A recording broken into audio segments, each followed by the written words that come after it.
she called us from Akure. Things are going on smoothly, even though there's no turnout, and some people have taken the lead to say, look, we must vote because we must determine who governs us. Along with that, you said, apart from pockets of skirmishes in Basambi and Obia, and the deployment of security to attack it.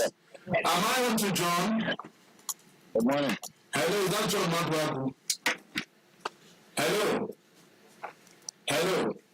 Okay. So apart from the pockets of skirmishes in Basambi and Obia, and the security men have deployed to tackle it, things are going on well.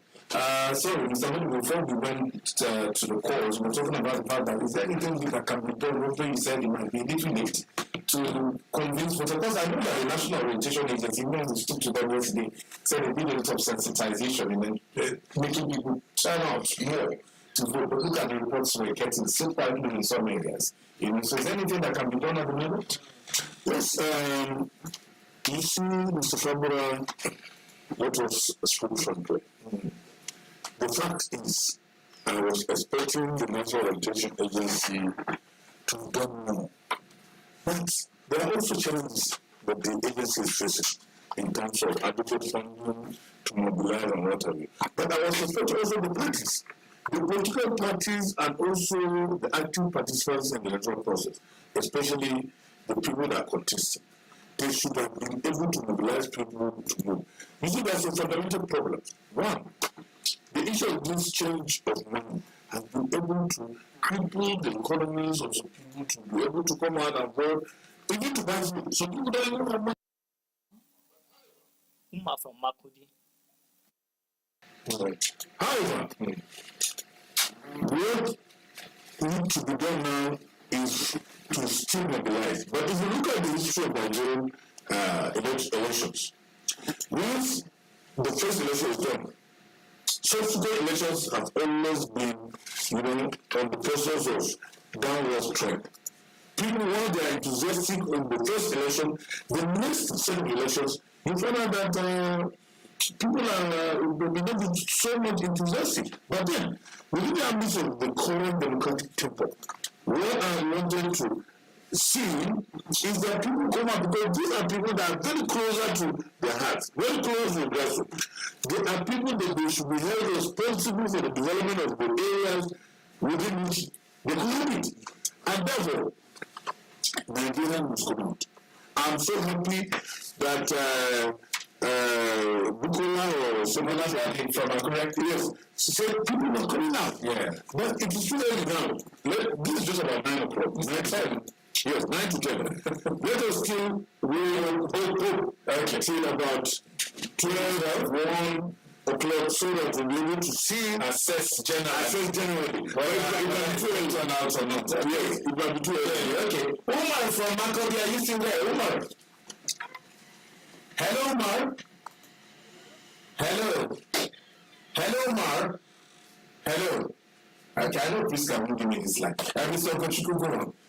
So let's talk about, isn't it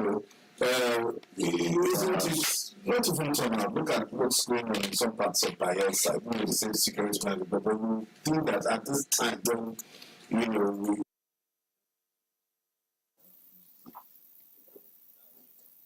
Talk now. Nusa is back. If it's up to for Nusa, yeah? Nusa, I found it. Back from Lagos. Nusa? Hello, Nusa. Hello. Hello, Nusa. Please go. Hear you. Hello, Nusa. Hello. Hello, Nusa. I hear you. Yeah. Good morning. Good morning. Have things changed? Well, I just want to give you an update. Well, things have changed a bit. The last time I spoke with you, I told you that the ANEC ACOP staff were protesting because they've not been paid their feeding, allowance. But that has been sorted. But another challenge came up, and that has to do with inadequate vehicles to convey the staff to their polling units. Some of them had to carry their materials on their head to their police station. Because of this problem, in most of the polling units around here, accreditation of voting is yet to start. That is, we are still talking about Ifako Ijai, isn't it? Yes, yes. Okay. Even where the INEC officials have arrived and they set up their materials, most of them are sitting idle because the voters are not coming out for accreditation or voting. Unlike what we saw during the presidential election, where people were waiting for the INEC officials to come so that they can commence voting. Like you asked my other colleagues earlier, the turnout for now is very low. That will, that enthusiasm that we've seen in the last election is absent today.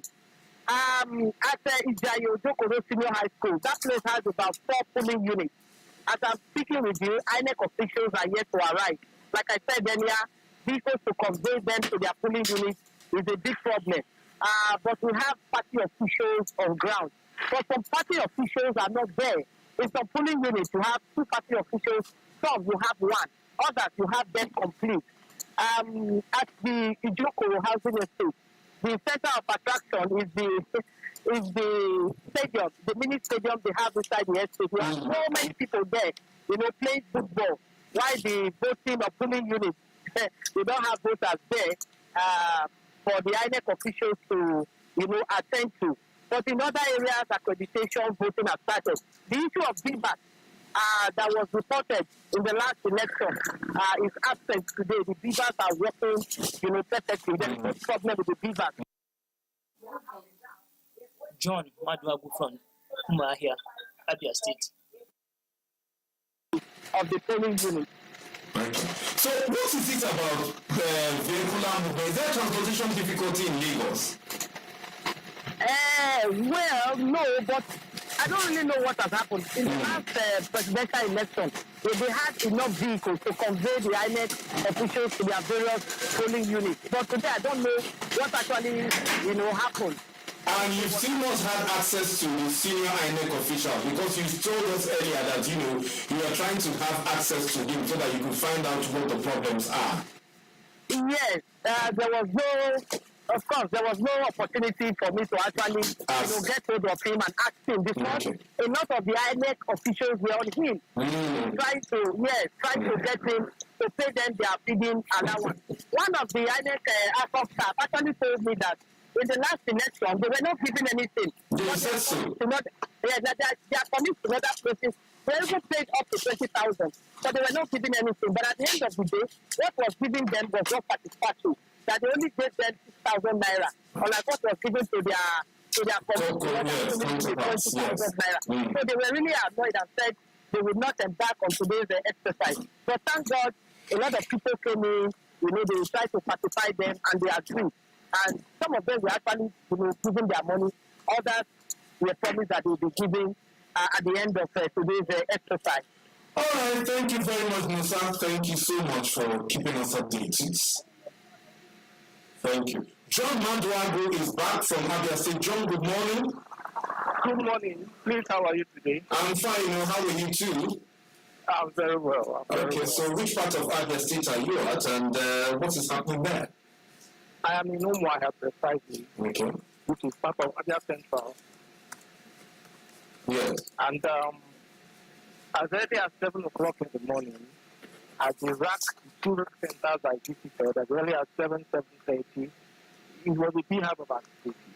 Officials, materials were being moved to the various polling units. All the security agencies you can think of were there, entering the vehicles, heading to the places where they've been assigned to.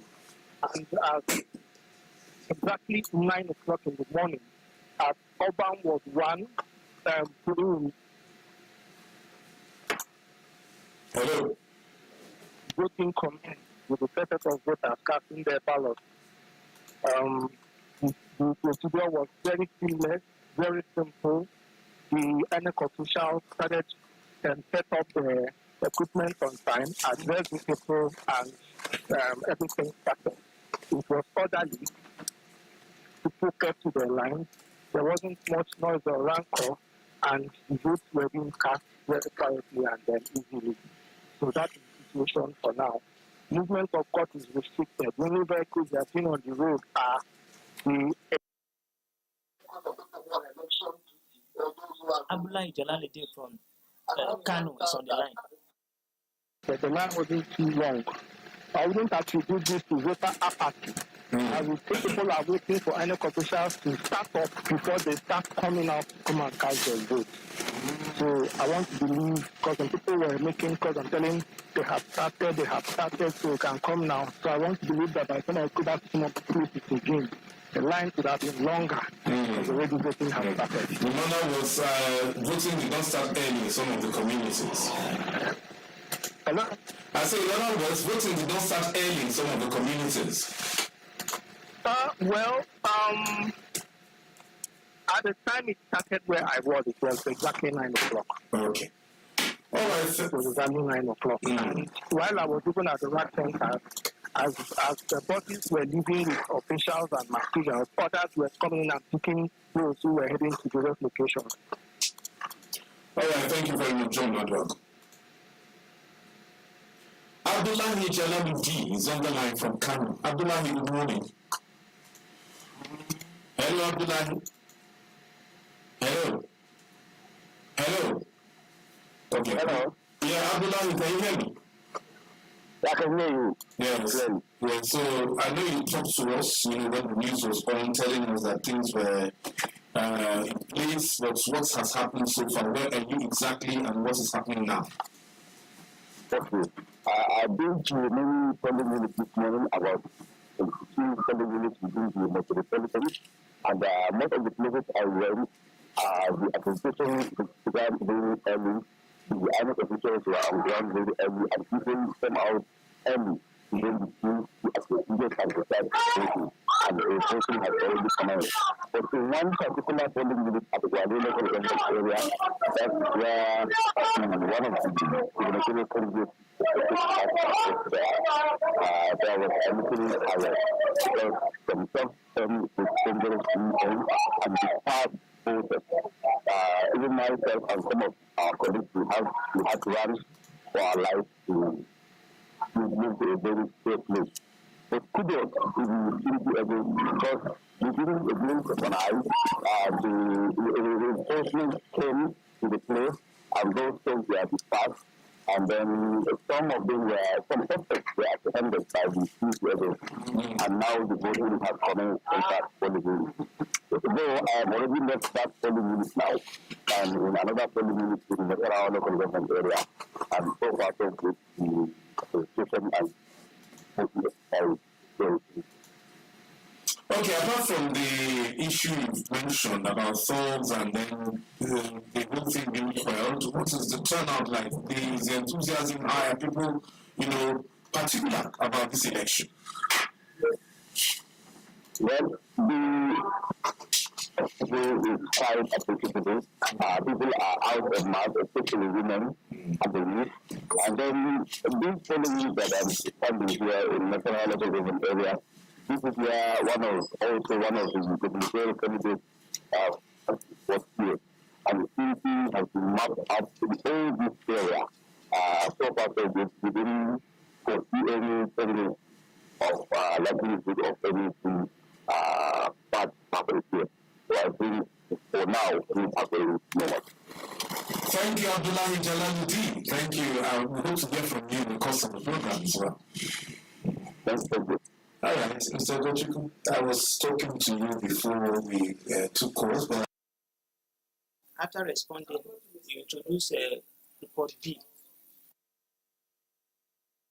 and I was saying, you would think that with all this sensitization and all the talk about violence, especially after 2 weeks ago, that this thing would not put up its ugly head again. But here we are, with some of it in Bayelsa and now one in Kano.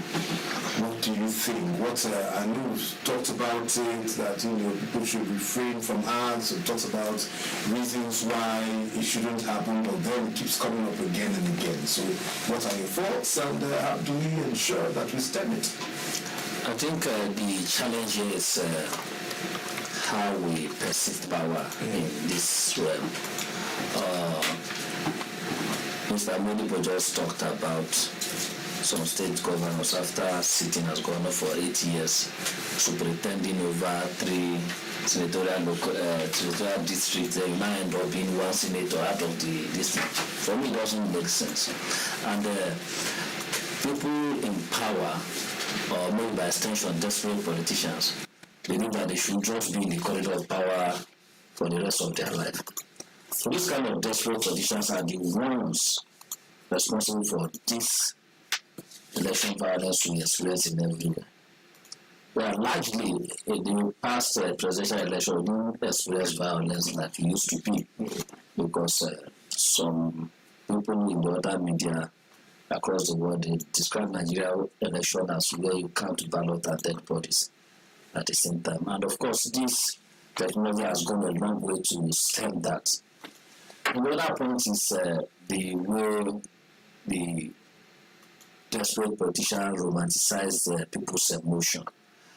I don't know how they get to convince people to go about killing their fellow human beings for them to get to power. It's not as if they are giving them enough money. Even if they give you enough money, is it even worth the blood of another person?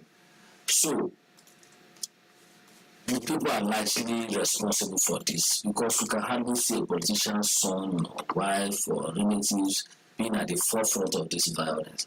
So how is it that you got you to be convinced to go and kill, or even risk being killed for him to get to power? So for the talks that are still preparing to go to the field, if you are listening to me, it's exactly like preparing to go to the field. Yes, because the main period for violence has not started. It's during the counting and collation. That's when they send you to go and kill. You need to use your common sense this morning. Ask yourself, the politician's son is somewhere in the Western world, attending the best of school and all that, and the best. Second report. Killed. Just know that if you get killed today, the politician will not want to identify with your family. If you are married, your wife will become a widow, your child will become an orphan, and they will suffer. And that money that the politician promised will not even get to them. Peradventure, even you fought and you alive on inauguration day, they don't invite your child in the inauguration ceremony because they see you as a riffraff, as a thug that is not even worth being identified with. You as a thug, now if you are not married, can you propose to the wife of that politician? Can you propose to the daughter of that politician you are fighting for? You cannot accept your hand in marriage. So you need to get sense. Drop that gun. Tell the politician that I'm not going to kill my fellow human being for you to get to power. Then the last thing is punitive measure. Section 97 of the Electoral Act is very clear when it comes to what constitutes election violence. But it seems that law is just on paper. A lot of people are not being punished for committing election violence. The provisions are clear, the fines are there. The mastermind, the perpetrators, their fines are clearly spelled out. But what do we have? We have people that commit election violence, kill people, at the end of the day they go scot-free. And nothing happens. So this is where we call on the security operatives, the NSA, the DSS. This is state issue. They should go and arrest these people, including their mastermind, and punish them according to the law. Of course, I'm happy about the one that they arrested in Kano. So at least, if not for anything, for the fact that a principal politician can be arrested for murder, it should be a sign that our law is improving. If they can follow it to the letter, and of course, if found culpable, it should be punished according to law. So the security operative everywhere you are now, step up your campaign, step up your vigilance and arrest these guys. You just need to slap some of them in jail for 3 months or 12 months or 3 years. Let them come back and tell us how it feels to get arrested for perpetrating election violence. People should be allowed to choose their leaders freely. Their constitutional rights as guaranteed by Section 14(2)(a) of the 1999 Constitution as amended. You should be allowed to vote. Even if you don't win, you try again. The case in point is our current president, President Muhammadu Buhari. He contested several times, even cried on TV. But at the end of the day, he won the election with so desire. So the case in point is Abraham Lincoln in the United States contested for 50-something times or how many? Sure. Sure. At the end of the day, it became in fact, he contested everything, he lost everything. The only one he won was the presidential election. Imagine contesting from councillorship to chairman to governor, he lost all. The only one he won was the presidential. So if you cannot win election now, that doesn't mean you cannot still try again. Stop sending people. So the security opposition should wake up. Every politician, no matter how highly placed, that mastermind violence should be arrested in line with Section 97 of the Electoral Act 2022. All right. The elections today are at the state level. Each geopolitical zone played significant role in the attainment and sustenance of democracy in the country. So in the next report, Oluwakayode Banjo brings us a perspective of democracy in the Southwest region. The attainment of democracy in Nigeria on the 1st of October 1960 was the aftermath of nationalist struggle, which has its roots in the southwest region of the country. The struggle culminated in the founding of the Nigeria Youth Movement, NYM, in 1934 under the leadership of late Ernest Ikoli. The NYM, which had its base in Lagos, later metamorphosed into political parties that fought for the attainment of independence in 1960. However, the euphoria of independence and attainment of democracy was in 1993, and the Southwest region was at the center of activities. The 1993 presidential election, which would later become famous, was annulled after unofficial results indicated that the candidate of the Social Democratic Party, SDP, Moshood Kashimawo Abiola, had won the election. Since then, democracy in the Southwest region and Nigeria as a whole had witnessed ups and downs. In his own submission, a human rights activist, Mr. Banji Awa, said he believed democracy had relatively thrived in the country, especially in the Southwest region, since 1999.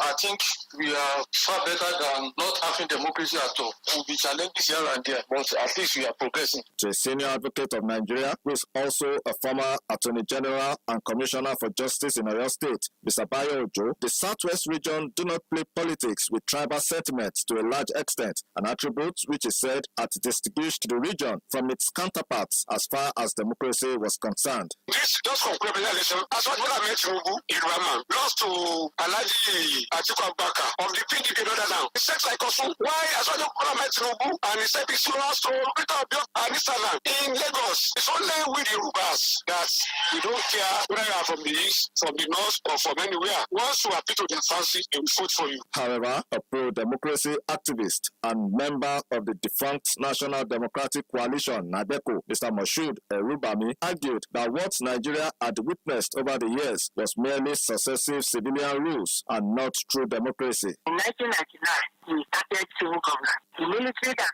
transited from their regime to civil governance in 1999 never pretended, and they never told us that they are giving us democracy. They gave us civil governance. And it is that civil governance that we have been trying to manage to introduce ourselves to make it democratic. Mr. Erubami said for Nigeria to enjoy true democracy, genuine electoral processes that would reflect the true choices of Nigerians, freedom of press, and the rule of law must be allowed to thrive. From Ibadan, Oluwakayode Banjo, Radio Nigeria. Many thanks, Oluwakayode Banjo. At this point, we'll take a break, bring a song, and when we return, we'll continue. Stay with us.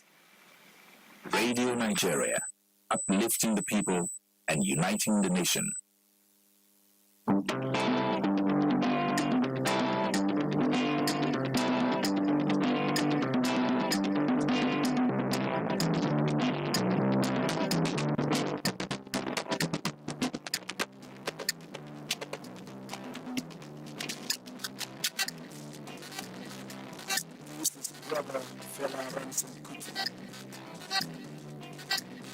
One time, I would like to say a few things.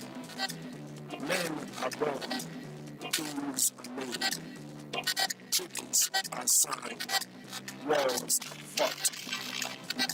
Every country has its own problems.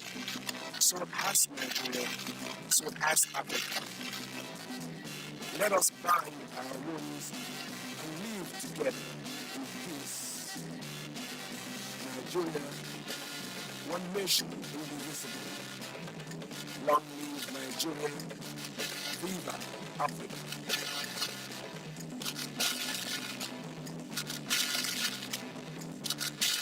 The history of mankind of obvious turning points and significant events. Though tongue and tribe may differ, we are all Nigerians. We are all Africans. War is not the answer. It has never been the answer.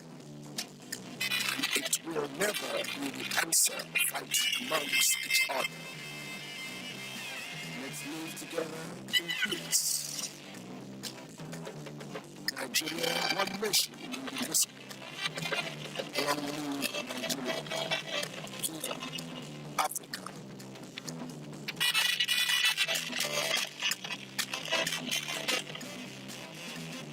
Let's eat together like we used to eat. Let's plan together like we used to plan.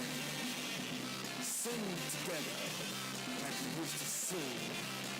Dance together like we used to dance. United we stand, divided we fall. You know what I mean. I hope you do. Let us bind our wounds and live together in peace. Nigeria, one nation, indivisible. Long live Nigeria. Viva Africa.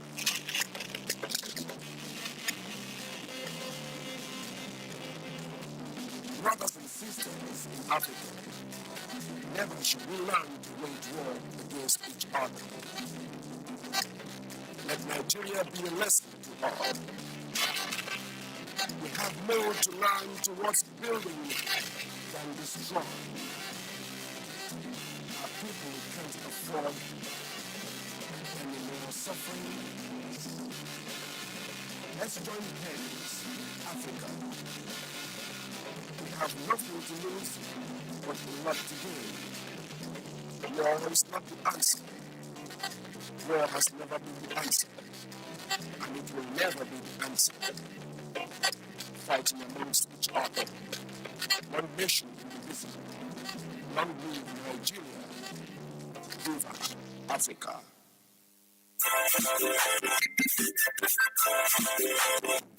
It's the only radio network in Nigeria.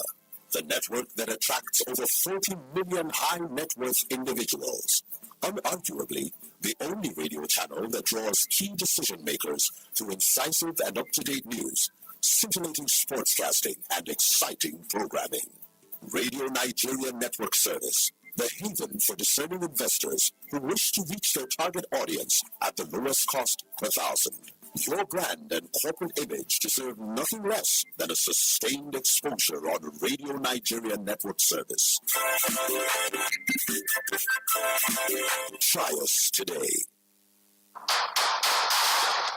Nigeria is filled with cultures so beautifully diverse. People so creatively endowed. And so richly blessed. But all these mean nothing in the face of violence. Let's live in peace, for only in peace can development happen. The labor of our heroes past shall never be in vain. Let us serve our fatherland with love, strength, and faith. One people, one nation. This is a public service announcement from Radio Nigeria. Hear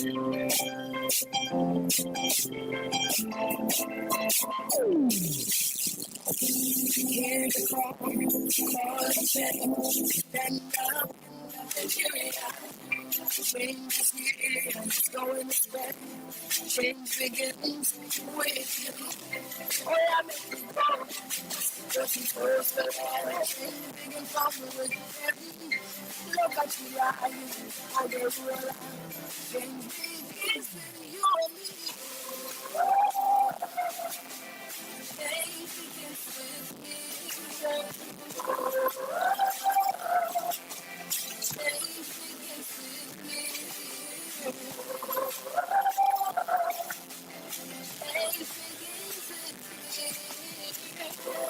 This message was brought to you by the National Orientation Agency in conjunction with the Federal Ministry of Information and Culture.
Radio Nigeria, uplifting the people and uniting the nation. Okay, that's what we wanted. Further, blessed memory told us who was not the answer. Onyeka Uwin says, peace should be in our hearts, in our homes. These are evergreen songs, and of course, if you like evergreen artists, you know, I know that Onyeka celebrated her birthday not too long ago, and of course, we need to see her looking as young as ever, and reminding us of the need for peace at all times. And I'd like to see, as we've said to the thugs who are busy snatching boxes and all that, it's yourself you're doing, because we can't have development in an atmosphere of rancor and bitterness. So the earlier we talk to ourselves, the better. It's Monday Studio on the network service of Radio Nigeria, and we're still looking at the governorship of state houses with some elections. And remember, this is in 28 states. Some states are not happy, like Imo, Kogi, Bayelsa. The election will hold on the 11th of November. Because of this off-cycle thing, we talked about it and how it can be regularized. My guests are still here. We have Mr. James Owochukwu, convener, Civil Society Situation Union, and Executive Director, African Entrepreneurship and Information Department, and Mr. Ibrahim Monibro, a public affairs analyst, and we're still analyzing issues arising from the elections. We've had quite a number of our correspondents from the state who've been trying to talk to us and tell us what is unfolding in the areas. So far, we've heard that, turnout has not been too impressive, but I guess even said during the break while we're taking tea, that we shouldn't conclude yet until my new media team is laughing because I told them not to capture my cup at all. I don't want people to see me drinking tea. As Andrew said, she must show me drinking tea. But I'm talking about social media handles. We have them. Facebook is Radio Nigeria Network. Instagram is at Radio Nigeria _Nigeria HQ. Twitter at Radio Nigeria HQ. LinkedIn, Radio Nigeria Network. WhatsApp 0808-804-8115. Telegram is at https:/t.me/FRCNHQ. YouTube, Radio Nigeria Network, and then follow the conversation on #Radio Nigeria. So we're still expecting one of our correspondents to tell us what is happening. I'm sure when they get to us, we'll get to hear from them. I was giving you a list of those who are on the battlefield today. I stopped at Enugu. Okay, in front of you, it's like his term is over. So we have Uche Najo PBC, Frank Wake of ABGA, Chijuke Doda of the Labour Party, and Peter Mba are in the hot race today. And then Gumbi. From the Oshun on the line.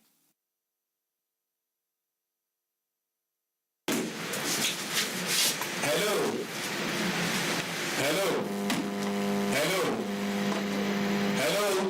Okay. Gombe, Mohammed Inuwa Yahya is renominated and is in the race. ABC, Mohammed Jubrin of the PDP is also in the race. Those are the two vote contestants from Gombe State. We'll go on to give you more as we go, so that you know who you actually should turn in for as you go to the polling units. Mr. Ogochukwu, yes, you were going to talk about mobilization of voters and how we can correct the balance in terms of voter turnout. Yes, when it comes to mobilization of voters, as much as the National Orientation Agency is assisting in the mobilization of voters, we should be mindful of the fact that that's not their primary duty to mobilize voters.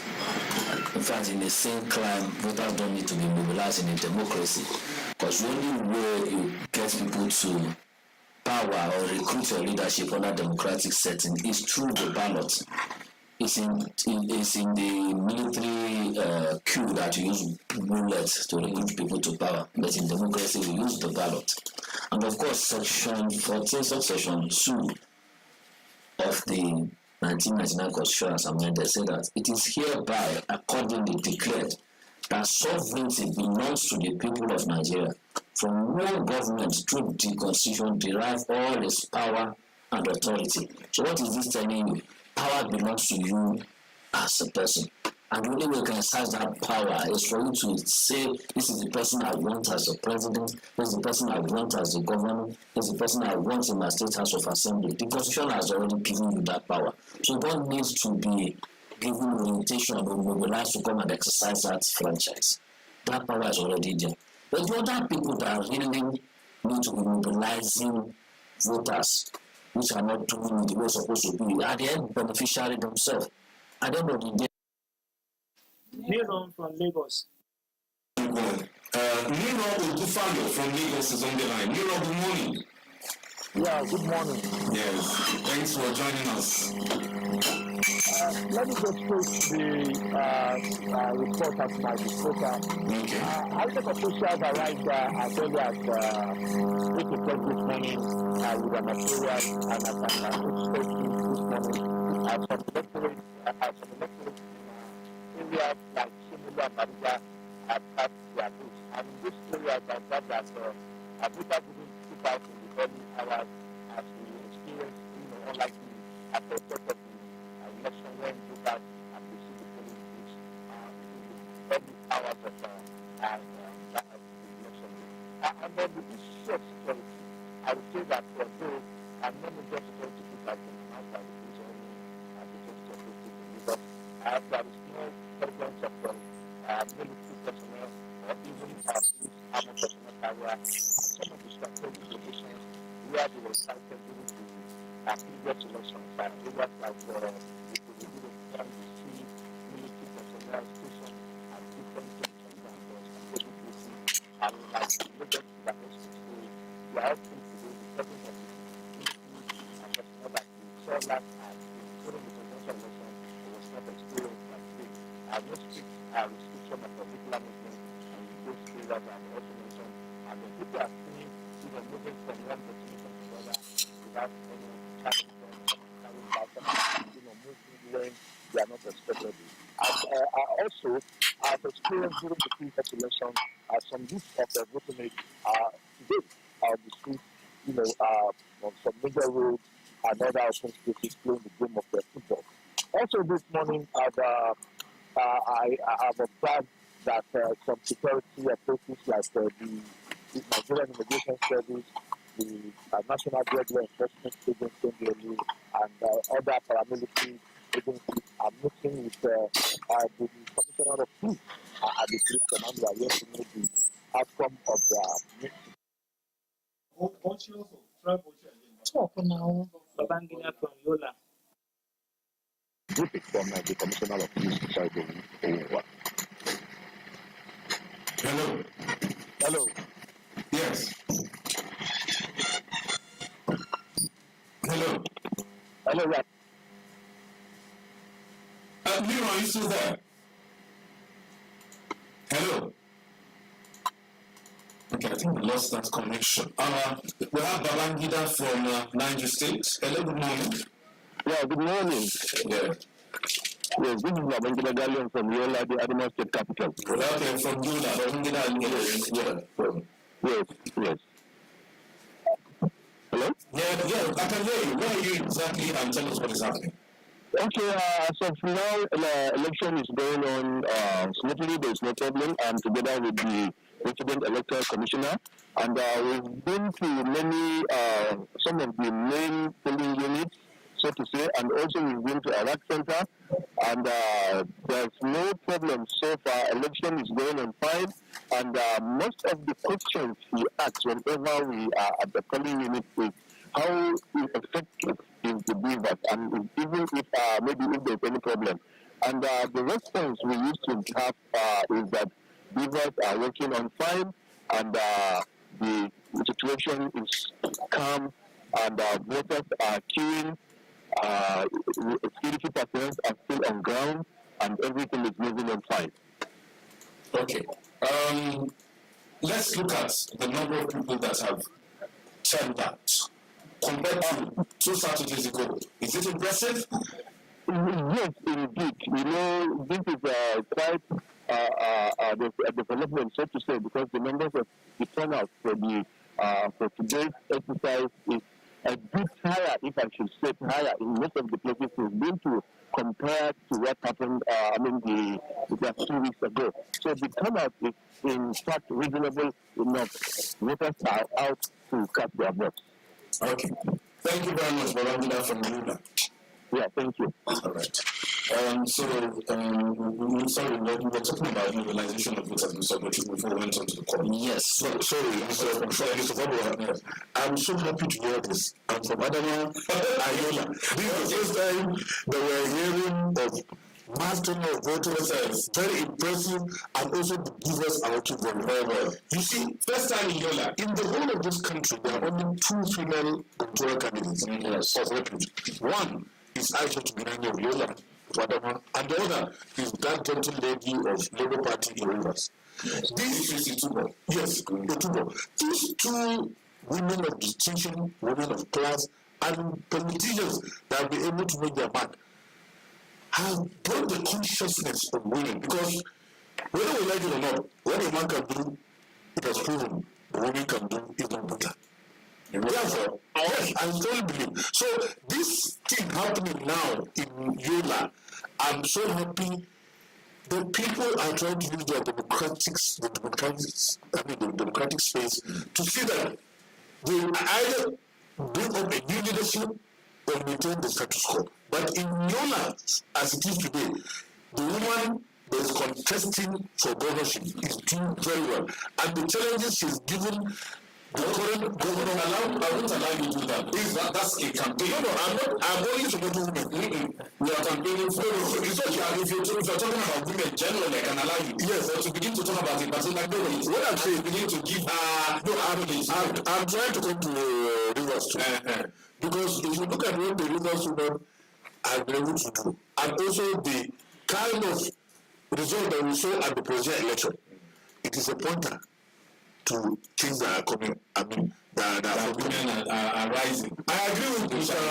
Ugochukwu in his submission so far, but what I disagree is why is that the National Orientation Agency has not been doing very well? It's not their primary duty. Wait, it is, look, the National Orientation Agency's duties involves primarily to create consciousness within Nigerians, to enlighten Nigerians, educate them, inform them. They say they have been doing how much? You see, the special advisor to the DG who told us that they went round sensitizing voters. No. Okay, if they do, the police also have a role to play, as he stated. Yeah. But I want to believe the National Agency should be up and doing it. It's part of their mandate. Okay, let me run back. You are saying it's anyway, Mr. Odochukwu is saying it's not the anyway, it's the parties as well. Yes, you see in the US, for instance, now, you see that a particular family or community will be born Democrats or born Republican. How do they get that? It's political consciousness. And when we get to a point where we have political ideology in Nigeria, that's when that will be happening. But politicians were not able to mobilize citizens, I think, because we don't play politics of ideology here. What we have is politicians junketing from one party to the other, depending on how it favors them. So the point and my call to political parties are ahead of the next election, any smart political party should start appealing to the conscience of the citizen through delivery and through mass mobilization, so that on election you don't need to talk to them twice before they cast vote for you. The only thing that will give you this is, as we are going to the next government now, BU, PDP, APC, Labour, whatever, ensure that all the people who were elected in this election perform optimally, and you don't need to campaign too much for them to come back again. I'm talking about Adamawa State. It's a state of interest because the governor came out to say that he has banned the activities of all NGOs and nobody should observe elections. So it's completely a dictatorship call. Yes, unbanned it. Yes. Okay. Sorry, Mr. Governor, if I unbanned it. But that call is uncalled for. Why we observe elections is to ensure that standard. That's why we have people from different parts of the world coming to observe the election. So allow the observers to observe the election. Of course, we do have some observers that are fake, and you see any observer going contrary to the mandate as stipulated by INEC and others, you are free to arrest the person. They're not placing a blanket ban on all the observers. So if they bleated it, that's fine. So Adamawa is a state of interest because we have Osareti from Benin. Osareti, good morning. Osareti. I can hear you loud and clear. Yes, I had to call your name very well so that you can hear me. How are you? I'm good. Okay, so what's going on? Where are you in Benin and what's happening there? I am. Hello, Osareti. Hello. Hello, Osareti. Okay. Well, we hope that. Sorry, we were trying to. I think it's encouraging that our women are coming up, and we wish that we have as many of them in this new dispensation as possible. Some of them have already won in their seat of the National Assembly. We are hoping that more women will be in the state houses of assembly, and of course, for those that are contesting for governor, we wish that we can still have female governors and see what women can do now, because what a man can do, woman can do. So it's important that we give women the chance to. I'm not campaigning for anybody anyway, but everything we do in our offices, everywhere, let's give women the chance to prove their mettle and all that. So I think it's a good development. Okay, Mr. Modibo, how would you assess the performance of the security agencies into this election with what we've heard so far? Well, from the records available to me, I have seen that the security agencies are are poised to be very proactive under the current electoral process. Using every parameter of democratic practice, you'll agree with me, Mr. Purple Nebra, that the security agencies have a very, very fundamental role to play within the confines of our electoral processes. I'm happy that within the last 1 week, because of complaints, especially from Kano, because there are some states that are hotbeds of Nigerian police as it is today. You see Kano, Lagos, Rivers, Kaduna, Bauchi, Zamfara, Kebbi, Sokoto. These are some of the most, but should it be that way? But we'll talk about it. That's another question. It's another question. Idea of flashpoints, hotspots, like going there, they're afraid. Should that be the status quo, or we don't allow you? Let's finish with this. Okay. I don't. It shouldn't be. Yeah. But when we're talking about security, we have to look at the areas that people perceive to be volatile. But however, I'm happy that within the last 1 week, the Inspector General of Police changed 5 commissioners of police in Kano. If people will come and lay complaints of which he feels that it could infringe on the result or on the processes of giving free and fair election, he will make sure that he gives a dispassionate analysis of the issues and also send people that could be able to deliver. That's why 5 police commissioners within 1 week. If they complain, we remove. If they complain, we remove. Now, we're into elections today. Therefore, the synergy that is being created with police being at the center of the electoral processes, who do not carry weapons around the ballot box area, they have a good as well. Where we find the military, the Air Force, the Navy, the DSS, EFCC, road safety, civil defense, and even ADLA, and even firefighters have been mobilized in such a way that the synergy to create a kind of business around the electoral zones, so as to give us free, fair, and credible election. We've seen in the days gone by, especially in the last elections, where some people will just come, either scatter the ballot boxes or snatch the bigger machines. You see, if you start bigger machines, of what use is it going to do to you? If you destroy the ballot boxes, of what this is going to do to you? It's not like that you carry all this, you go into a room and start operating and you get results. No, this time around, because it shows by way of uploading the results and everything. Therefore, I'm happy with this synergy, and I hope, as Mr. Oguchukwu, who has been a very experienced civil society situation analyst, will tell you that the major problem is not even at the point of voting, it's at the point of collation, mobilization of results, and also uploading the results. That's where the problem will likely come. So, as it is today, I'm confident that the police have been able to do their work and also map out strategies based on meetings, because severally I've seen within the purview of the media cycles that the current IG, in synergy with other security agents, have been having several meetings to see that this election goes free, fair, and credible. And they were given a personal during the last. Exactly. So, you see, with all this, I think Nigeria, we are on the threshold of having a very credible election, because I still believe that Professor Mahmoud Yakubu is a very upright man, God-fearing, and somebody that I have absolute confidence in giving us the results. And therefore, if he has been able to allow, or if he has been able to, if the commissioners in their various states of of Nigeria are in sync and in tune with his philosophical dictates of giving a free, fair, and credible election, I think this election was set to have a credible, free, fair. Although the turnout might likely be low. Why?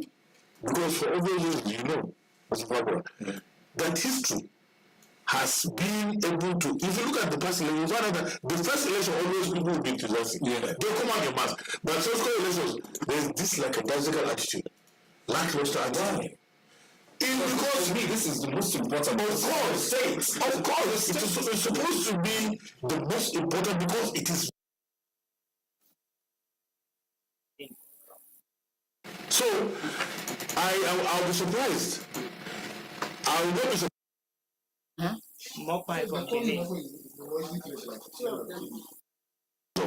And this is all based on the demands of the Constitution are also to have, seek and in tune with the electoral process under INEC. Okay, I now have one of our correspondents on the line. Good morning. Hello, good morning. Hello. Okay, Mr. Ogochukwu, let's look at this idea of, because you see, while the security agents are doing their part, we up until when the campaigns, in fact up until yesterday, because when you say campaigns officially, sometimes in social media the campaigns are still inciting statements, inciting comments. So you discover that the electorate themselves are not sometimes helping matters, by bringing up issues. On my WhatsApp yesterday, I said to myself, what is this? This one is talking, this one is saying, there's been problem here, has stepped down, and then you discover that at the end of the day, the person didn't step down, and all that news. Conflict is and from analysis, you discover that that's why some states seem to be hotter than others. How can we change the narrative? It's been on like this for years.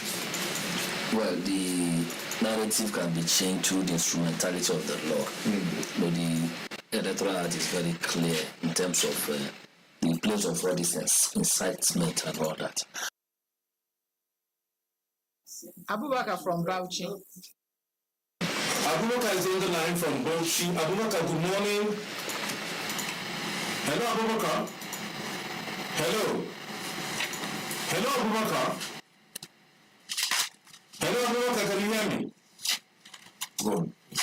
Okay, so section 92 now says something like the subsection 17 that use of abusive, slanderous, provocative language during campaign is an offense.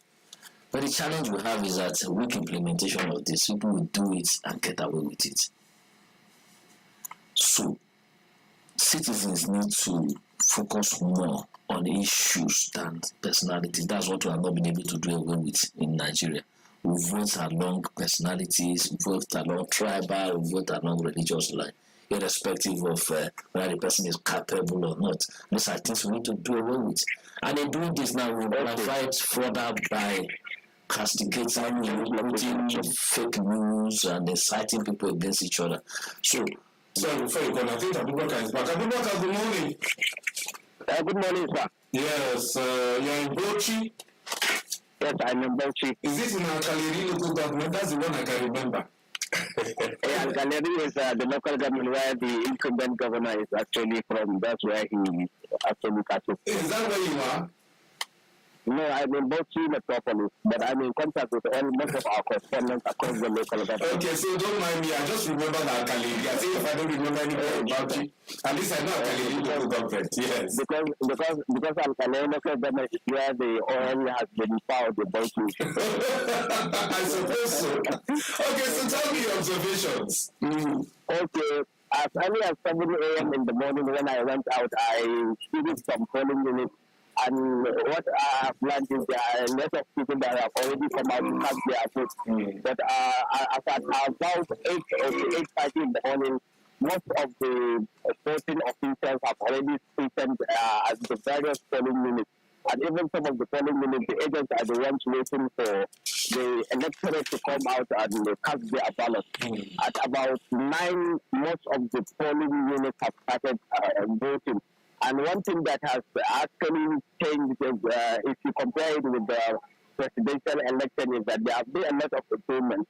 In polling units where you have the problem of people not being able to vote has actually subsided, because today they have already either have heeded to people's calls and they have at least made some changes. They have highlighted some of the points to their officials where now there is only one voting point. They have made provision for 3 voting points, and that has made it very easy. Even myself, particularly, I was able to vote at around 9:45 in the morning, compared to what happened the 2 weeks back. Okay, so, but apart from that, let's look at the ratio of people that have turned up in all the areas you have observed. Compared to the presidential elections, yes, you told us that the processes are smooth, people have voted earlier, you've participated in the voting process, but let's look at the entire scenario. Are people, the enthusiasm, was it as much as, because I know when we got reports from Bauchi during the presidential election, the turnout was quite impressive. Is it the same today? Exactly. Is it the same today? No, I wouldn't say it's the same today. The number of voters is not as much as the one during the presidential election. And I could attribute this to the fact that some people couldn't vote during the presidential election.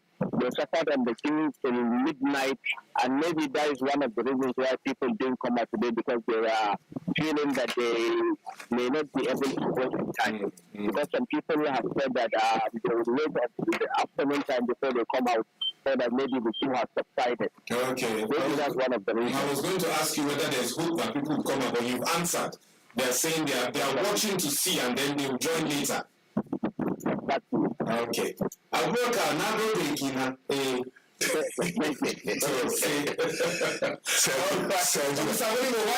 are you like this? I get it. I also want to know what is supposed to go. I think the most important thing is communication.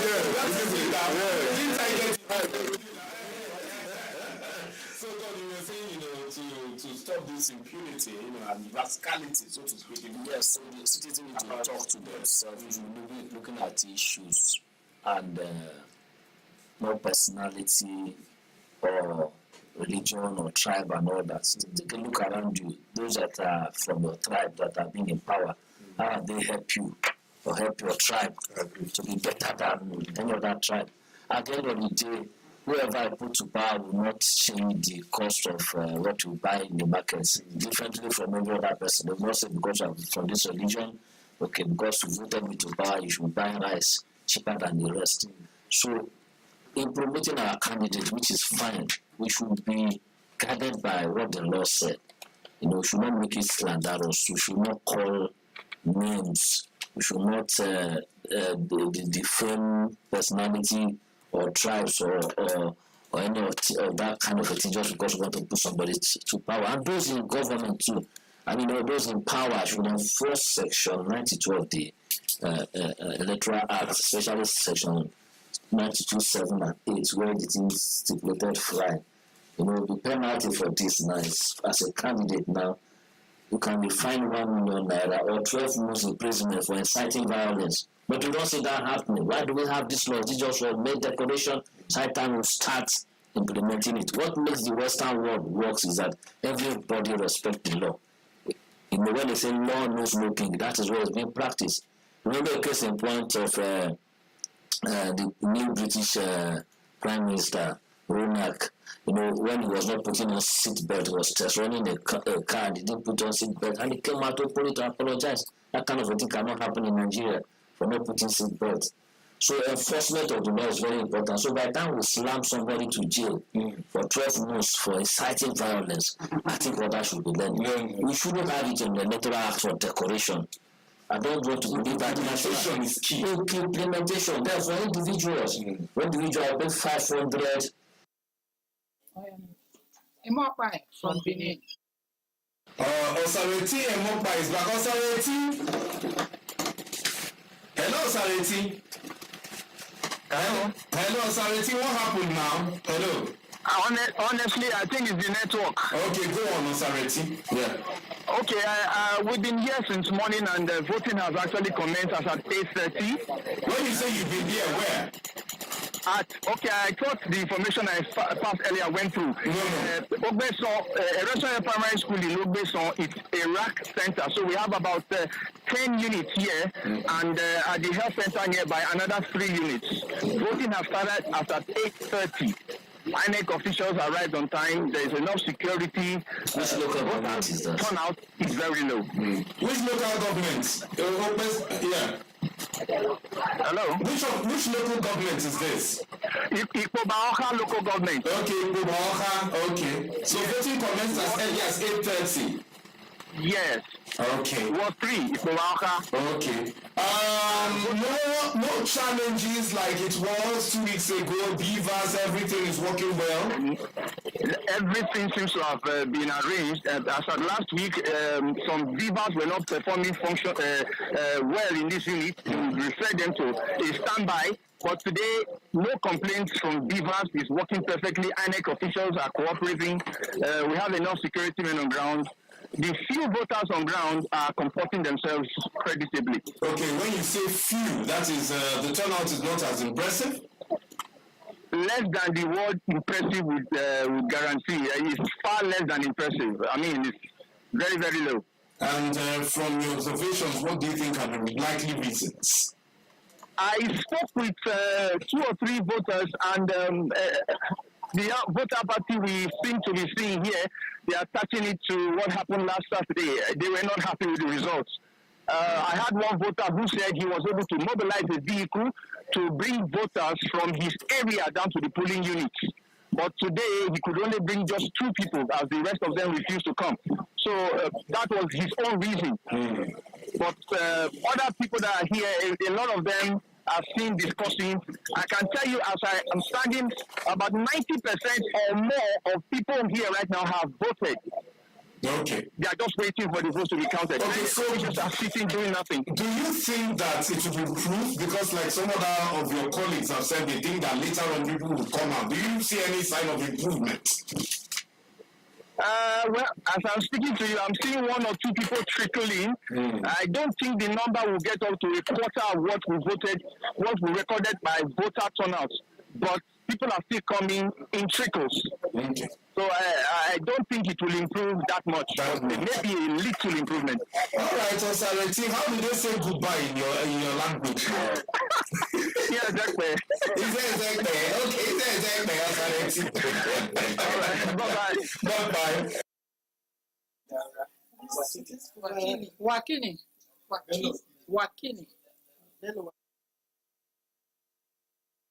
That's turnout to see, to some extent, can be attributed to the wrong use of campaign. Because the situation.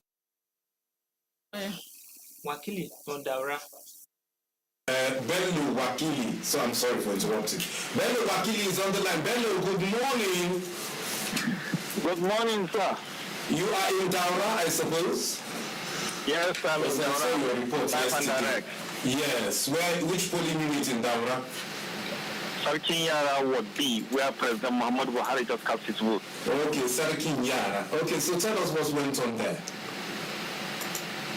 Everything is moving fine because I've been in the polling unit since 8 p.m. before the arrival of President Muhammadu Buhari. And since then, voting have been going on smoothly without any problem. The INEC officials, all of them are on top gear. Everything was going smoothly. President Muhammadu Buhari arrived at the polling unit around 10 a.m. and casted his vote. What were his impressions? Did he get to speak with journalists? What were his impressions about the entire process? Yes, he interacted with journalists. He said he was quite impressed with the performance of INEC because compared to the previous elections, this one is okay because he has received reports from various states about the ongoing elections, and up to now he did not receive any complaints. There is a great improvement, so he commended INEC and the officials and even politicians.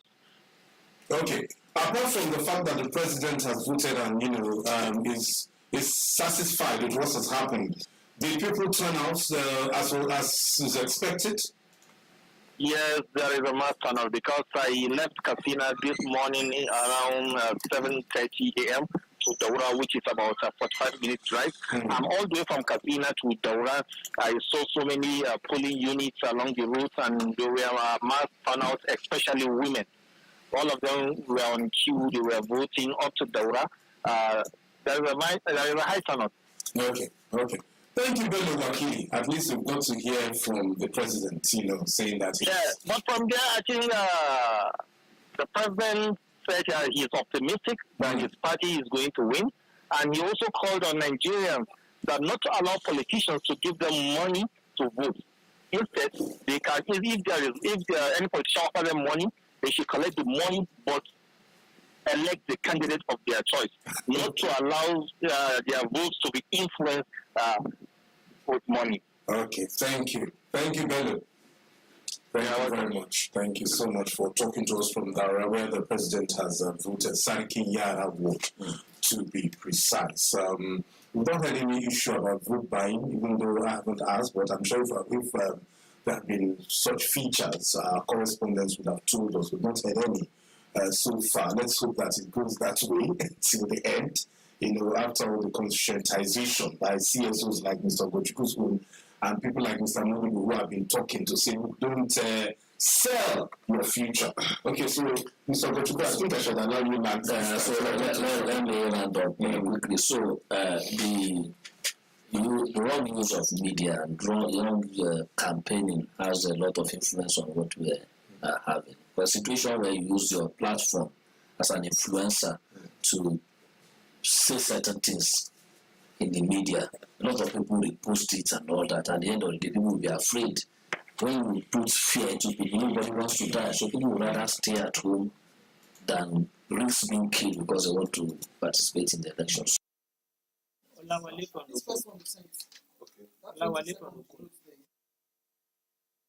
Yes. To create fear among people and punish them according to Section 92(7)(8) of the Electoral Act 2020. I have one of our correspondents on the line. Good morning. Good morning. Hello. Hello, good morning. Good morning. Yeah, who am I speaking with? This is Wale Oluokun speaking from Abeokuta. Yes, Abeokuta, yes. Yes, Wale Oluokun, that is your area now. You've always been there. You're a landlord in that area now, Wale. So where exactly in Abeokuta? Yeah, I'm presently at Remo now, going to Ikene, where the vice president is expected to also vote this morning. Okay. But I'm still on my way.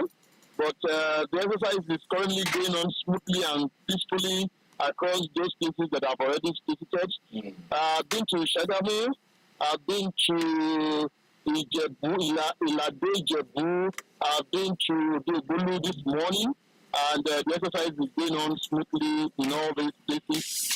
The security situation is watertight, and as at now, there has not been any incident of breach of peace in any of those places visited. I think some of the people that we met while casting their votes told us that the exercise is much improved than the one of 26th of February. And I can tell you that the exercise is going on smoothly in Ogun State, Ogun East, as is where I'm monitoring now. Okay, and nobody's sharing rights or giving rappers or putting money into anybody's hand. I can't hear you, sir. I said nobody's sharing rights or giving out money there. Oh, no. All the places that we have already visited, there is no incident of sharing of anything. Okay. Or trying. Everything is going smoothly. So we can see the party agents seated and with books trying to write down one or two things in some areas not too far from the place, the polling booths. But I can tell you that there is no incident of sharing of any product or any money around the polling area. Because we've been hearing since morning that the turnout hasn't been that impressive. What is it like in Abeokuta? Is there an improvement? Yes, I think that is even where when I was speaking with the special advisor to the state governor on information, Pastor Remy Azan, he said the turnout, if you look at the way it is very impressive. That what we are only comparing to the list, to the names on the list of the INEC, is much of the data is not correct. According to him, some people that have died 8 years ago are still on the voter list, which means the voter list that we are using to compare how the people came out for the election, that is not correct. So that was when he said there is need for INEC to update the electoral list so that it will be correct. That a lot of people that are on the list are no longer they are deceased, and that there is need for them to just up the register so that it will be something that he even suggested that the national identity card number should be used to also correlate with the voter card that we'll be using to vote in future. So I think the way the people came out for this election is impressive from all these visits I've been to this morning. Okay, thank you, Wale Obuku. Thank you so much for talking with us. All right, Wale Obuku, our correspondent from Ogun State. Incidentally, Dapo Abiodun is one of the contestants. ABC TBD is a candidate for PDP. If you want to know what TBD is, it's your assignment. I'm a lecturer, so I can't give you everything. Go and do your research. Okay, so it's still mandates to do, and Mr. Modibo, I want to talk about, the issue. I asked Mr. Ogochukwu about the same issue, this idea of making some states hotbeds and violent. You were actually going to answer it, and I said, no, finish with the other issue first. I don't want us to mix up the two, but how do we get everybody on the same plate, of general peace and the idea of just having things done in an order that is not devoid of fear, and molestation that has characterized some of the states and made them flashpoints? If you look at the statement credited to the Peace Committee headed by the former head of State General Abdulsalam Abubakar, in the last 2 or 3 days, it raised serious concerns as regards to pre-election violence. The violence could either come in form of verbal or physical.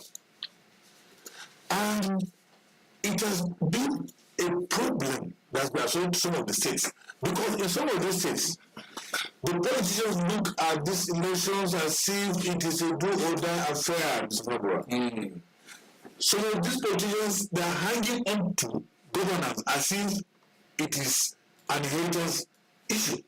They believe that they must win either Bakukoko. But Nigeria is changing.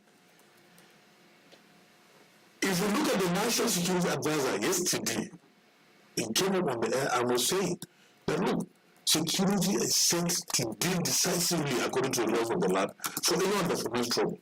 So we are expecting free, fair, and credible elections. It is Uma from Benue. Uma from Benue.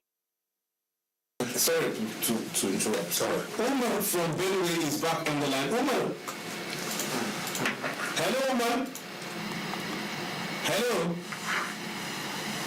Hello. Hello, Uma. Okay, go on.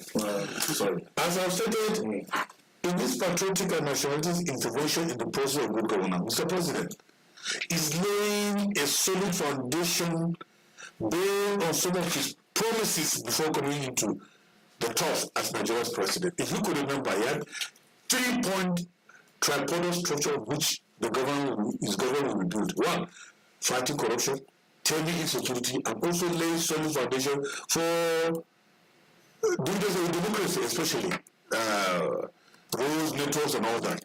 Putting in, the proper perspective, some of these social amenities. And inclusively, he said he had laying foundation for the electoral process. That's what is happening today. Mr. Fabo will agree with me. Mr. President, this deliberate policy of changing the money, part of it, as stated, is to make sure that Nigeria is safeguarded from using money to capture political power. And it has succeeded to that extent, because if you look at during the election, there's no money. People, beyond like before, that we see trucks of rice. Kalu Idika from Nasarawa. Kalu Nasarawa.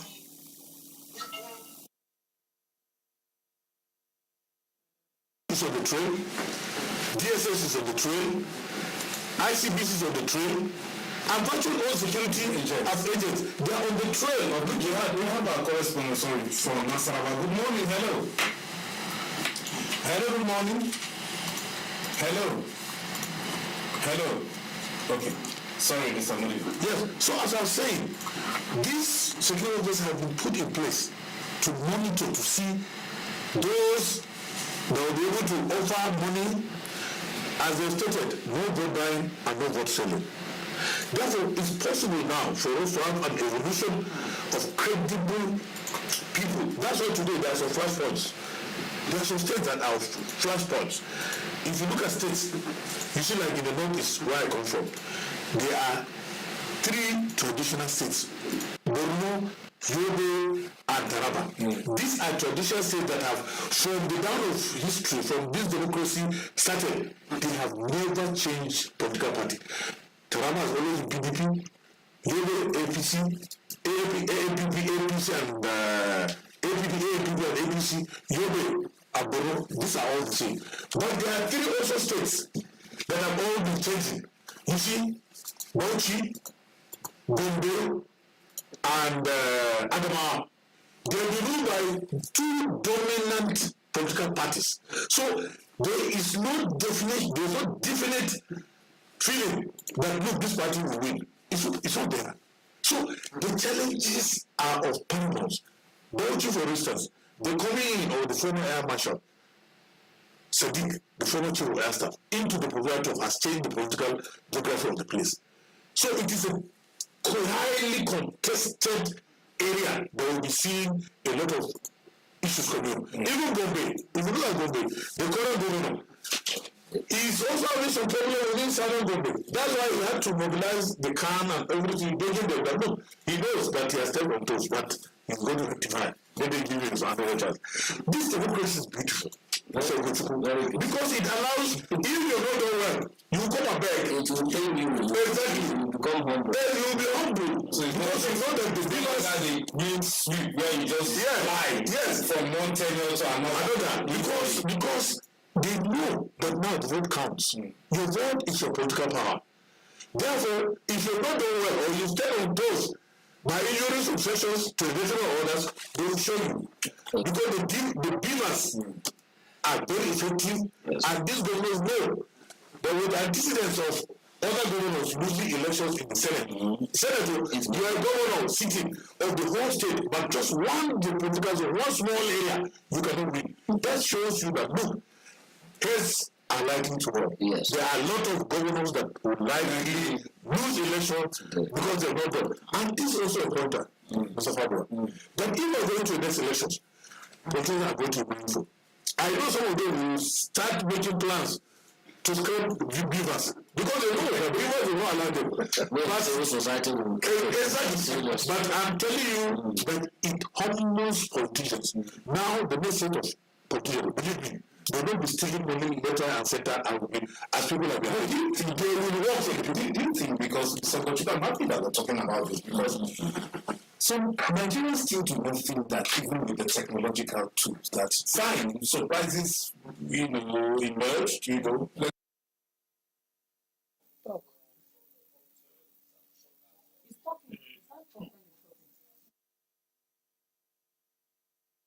technological tools, it didn't still curb, the inadequacies that they saw, in terms of results being issued and released. There were still lapses, and you can look at the transmission. I don't want us to go into that between the server and the portal and all that when it was opened and all that. So for Nigerians who still have that belief that it hasn't really helped, what do you think the issues are? Why do you think they have held on to that? And then, because we can't run away from that, there are those who believe that even with you, I look at some of our correspondents are even saying that that's why people are not trooping out today, because they believe that even the one we did last week, you don't get hurt, you know. So what should we do? I think what To change the because there are people with that orientation, whether you like it or not. I think to start with. Okay. Nneka from Enugu. Why you from Enugu? Nneka, how are you? Hello, Nneka. Hello, Nneka. Good morning, sir. This is Nneka Ogwuanyi. Yes, Nneka Ogwuanyi. Where are you? I'm here at Nkanu West local government area of Enugu State. Okay, Nkanu West. So which one? What is happening? Precisely at 002 Ozala, before market. Okay. This polling unit houses 426 registered voters, and the exercise commenced at 10 a.m. this morning. 10 a.m. Yes, 10 a.m. Okay. They had issues with the deployment of the INEC officials and the materials to this polling unit. Here is the polling unit of the APGA governorship candidate, Mr. Frank Nweke. He's just voting at this moment. Okay. We have security on ground. The turnout of voters here is quite impressive, quite unlike what happened last 3 Saturdays, that's during the February 25 election. We have massive turnout of voters here at this polling unit. I wish you could get to the former minister. He was my former minister, Mr. Frank Nweke Jr. Would have loved to hear from him. Are you close to him? Yes, sir, he's here. Okay, let's talk to him then. Let's talk with him. Okay, okay, sir.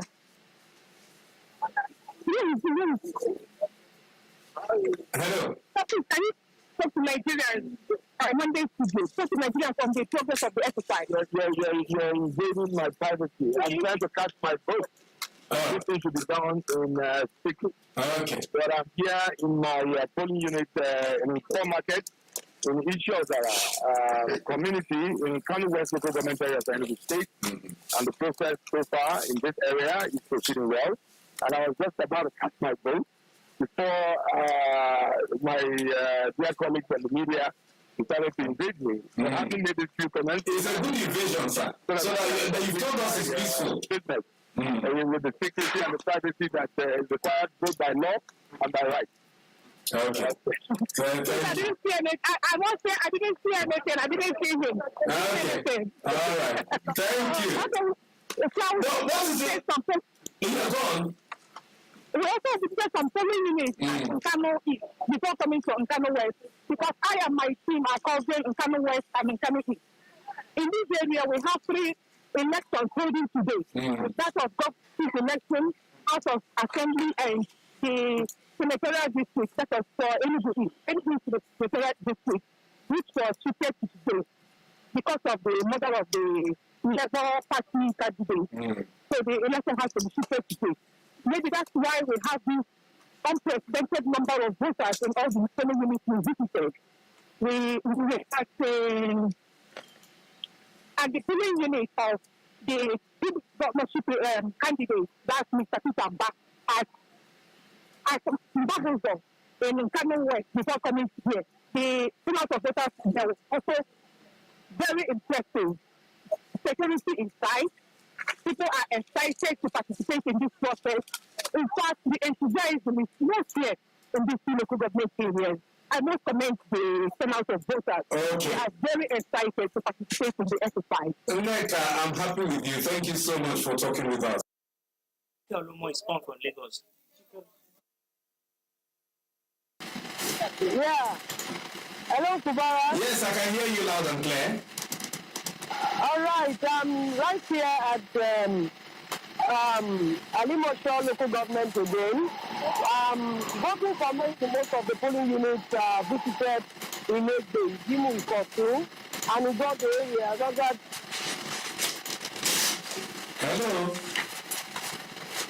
Hello.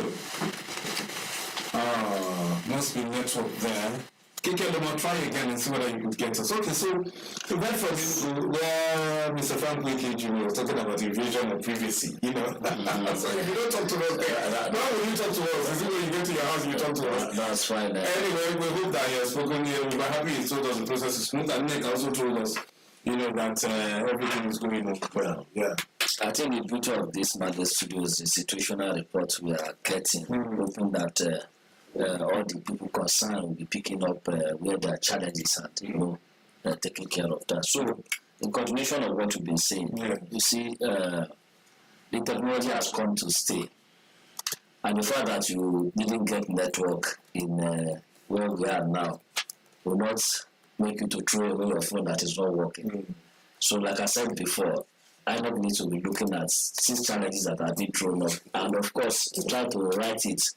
So yes, people are not turning up maybe because of the experience of last week, but as we are receiving the report now, people are still turning out en masse, irrespective.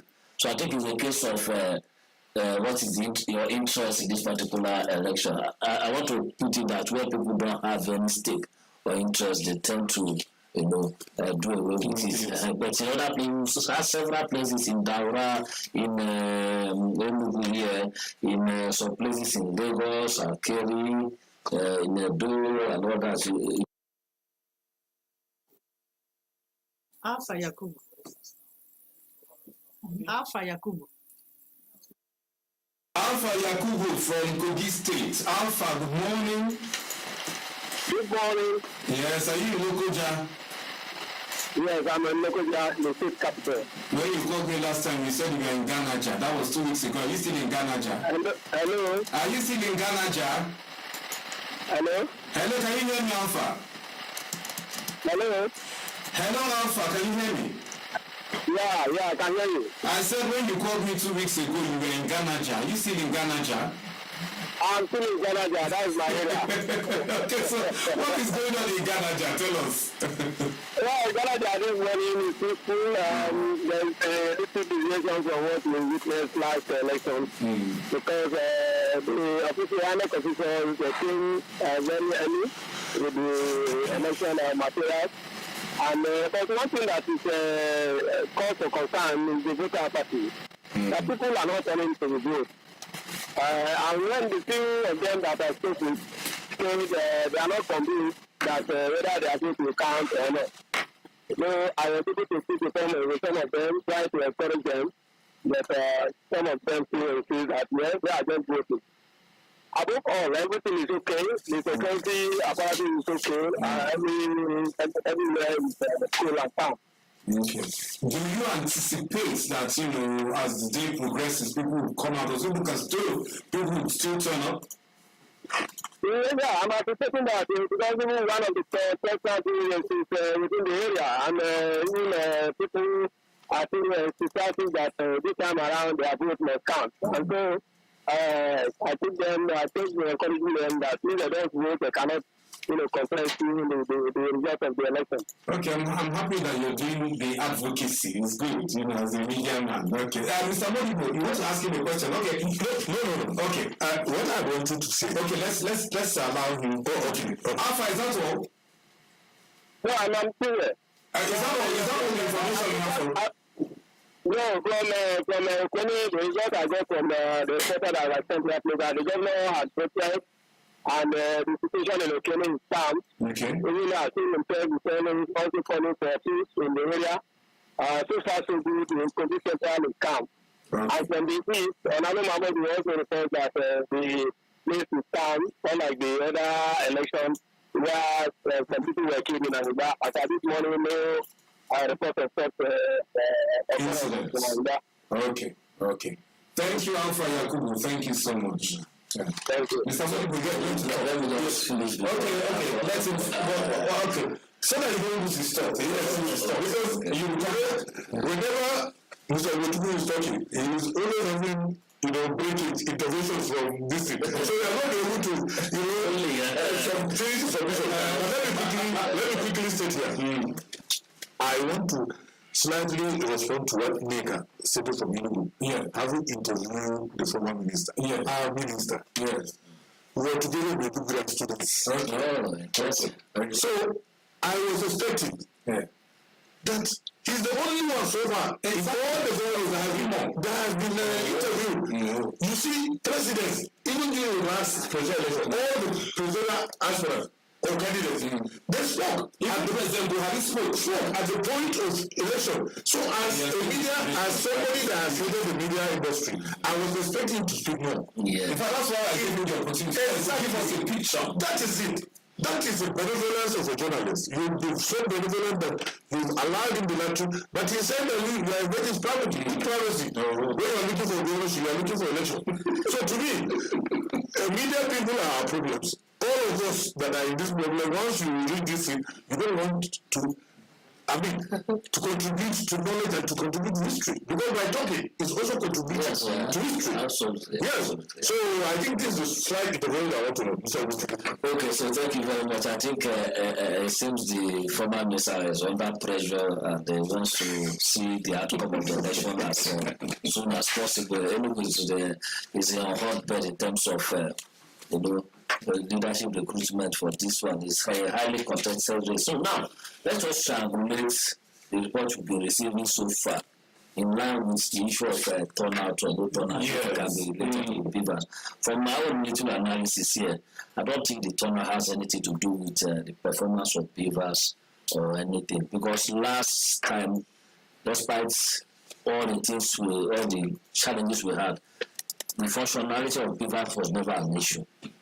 And they are resilient. They waited until exactly. They even brought lamps The only challenge we had was the transmission of results. Now, if you look at it now, most places you see no turnout of voters are like these things. No governorship election is happening there. No governorship election is happening there. Kureda is in Ondo State, no governorship election is happening there. No governorship election. But look at Enugu, for instance, now. Large turnouts in some places. Damatru, the same thing. Lagos, large turnouts. Delta, massive turnouts. Adamawa, massive turnouts. So you see, these are the little analysis I can do here now. In Daura, the same thing. So I think it's a question of what is at stake. Do we have reason to go out and vote and all that? So the machines assembly elections are going on everywhere. Exactly. So the machine is working, and of course we still need to encourage people to come out and exercise their franchise. And the only way we can correct it is not by staying at home and refusing to be part of it. Because each time you said that we are making the process more complicated. Report C, please. Report C. Election for politicians will have opportunity to rig the election. If you are 1,000 in the polling unit and 800 of us came out, there's no way they can rig the election with just 200 votes. So it's important that we should not be throw the baby with the bathwater away. There is something we can improve. Even our personal life, all of us are still trying to improve every day. So it's something that we should welcome this technology. And as he said, I remember when the issue of Beavers was being debated in the National Assembly, and I was one of the people that called on President Muhammadu Buhari to sign the Electoral Act so that we use that to remember him as a president that gave us a digital electronic election management system, which he did, and when he signed it, all of us are very, very happy. And no matter how you look at it, there has been tremendous improvement in our electoral process, and we should commend the president for giving us that gift. Okay, talking about our electoral process, one of the dividends of democracy is a robust economy. The Northeast is among the economically endowed regions in the country, despite the negative impact of the insurgency.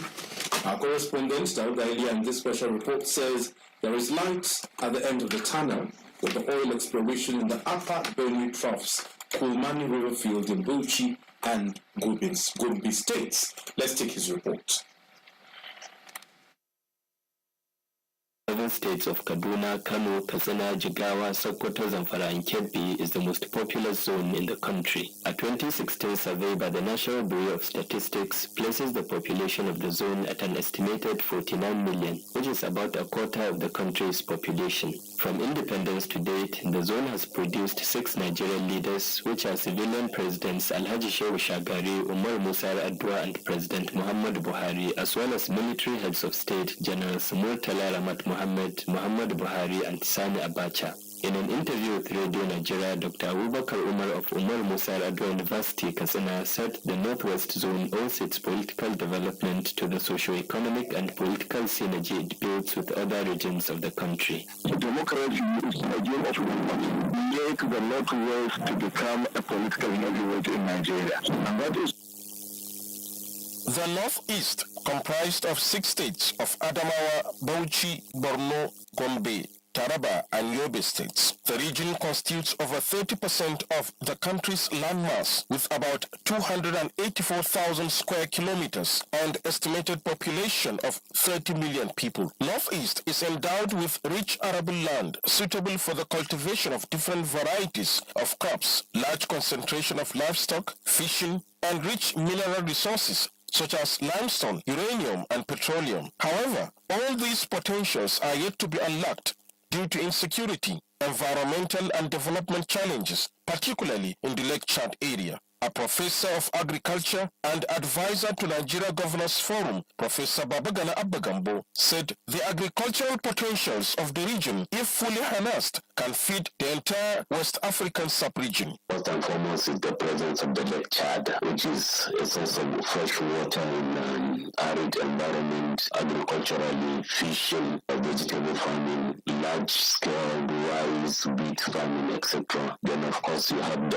Mambila in Taraba State, which is also another agricultural zone. In fact, it's the only place that tea is grown on commercial basis in Nigeria. Human resource is another potential the region is blessed with, although a large number of youth population are unemployed. Perhaps these informed measures taken by the federal and state governments to address the concerns by establishing regional development agencies like the Northeast Development Commission, as well as prioritizing vocational education in their respective plans. A lecturer in the Department of Economics, University of Maiduguri, Babajidda Ajayi, called on state governors to give special attention to small and medium enterprises to revamp economic fortunes of the people. To delve further into the issue of small and medium enterprises, these small-scale businesses are the engine growth of development, and they are not functioning as they ought to be. So the state government needs more intervention in that direction so that we revive the ailing ones or the dead ones, and in fact create more so that more and more private sector employments can come into play. That will propel us into growth again.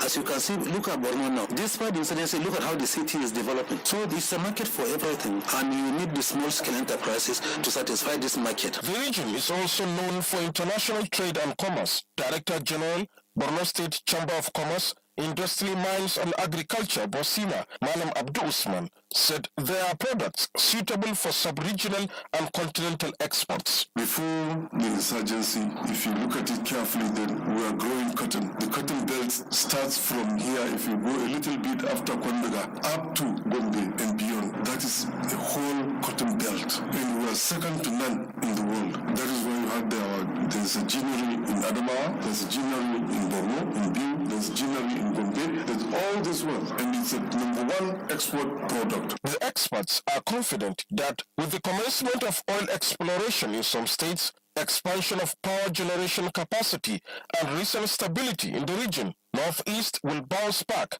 as the investment hub of the country. In Maiduguri, Dauda Ilia, Radio Nigeria. Many thanks, Dauda Ilia. Actually, I wanted to take political developments in the Northwest, but somehow I moved to Dauda Ilia's report, which is good for us because, I mean, it means that there's a responsibility of whoever will emerge as governor in that area to be able to ensure that these resources are harnessed. And Mr. Ogochukwu and Mr. Modibo have said that Borno State they are apathetic to it. You know, they are in tune with what is going on there. So how do you think that whoever emerges, I'll start with you, Mr. Modibo, with what you've listened to, these resources that are there, will be able to be harnessed effectively for the benefit of those in the state? Let's just talk a little bit about it. Yeah, I think Dauda Ilia's submission has not been very particular about Rwanda, but the North is yes, the North is the one, including Adama. So, if you look at Borno State, in fact, it's one of the major states that has the largest landmass in Nigeria, apart from maybe Niger. So it's Borno, and there are a lot of potentials, both agricultural potentials and what have you. There is rainy season farming, there is dry season farming. People are very industrial, except for this Boko Haram issues, security challenges that we've had. The Northeast is a food basket of Nigeria. There are a lot of beautiful flora and fauna. We have great potentials that can only be run by nature itself. Therefore, this is a hotbed of production of goods and services with population of about 30 million. And also with 30% of the land mass of this country. The Northeast stands a very good chance of, adding value to the Nigeria project. And even with this, the discovery of oil now, not only in Bauchi for Bombay, but there are other areas, especially within the that Sambisa area, where there are prospects of oil. And therefore, if we're able to get this, it is going to add a lot of value in terms of generation of revenue, in terms of productive capacity, and also intellectually. Do you know what is produce some of the best brains in this country? Look at Professor the first mathematician that got PhD at the age of 21. Up to today, his standard has not been rivaled in terms of mathematics, even in Cambridge. Professor Jibril Aminu, one of the best brains in surgery, in medicine, that at University of Ibadan up to today, nobody has been able to get rival. So these are some of the people so many people that this zone have been able to produce. And therefore, I want to believe that this is a zone that has the capacity to pilot the affairs of Nigeria and also have the capacity to add value to the Nigerian project. And I think this message the governors that will emerge from that zone, how will they pull together the resources? That's my question. Kike Lomo from Lagos. Kike Lomo, you're welcome back. Hello, Kike Lomo. Hello, I can hear you. Yeah, go on. Sorry, I think the network interrupted your proceedings, but we're glad you're back. Go on. Hello. Welcome, Kike Lomo. Hello. Hello.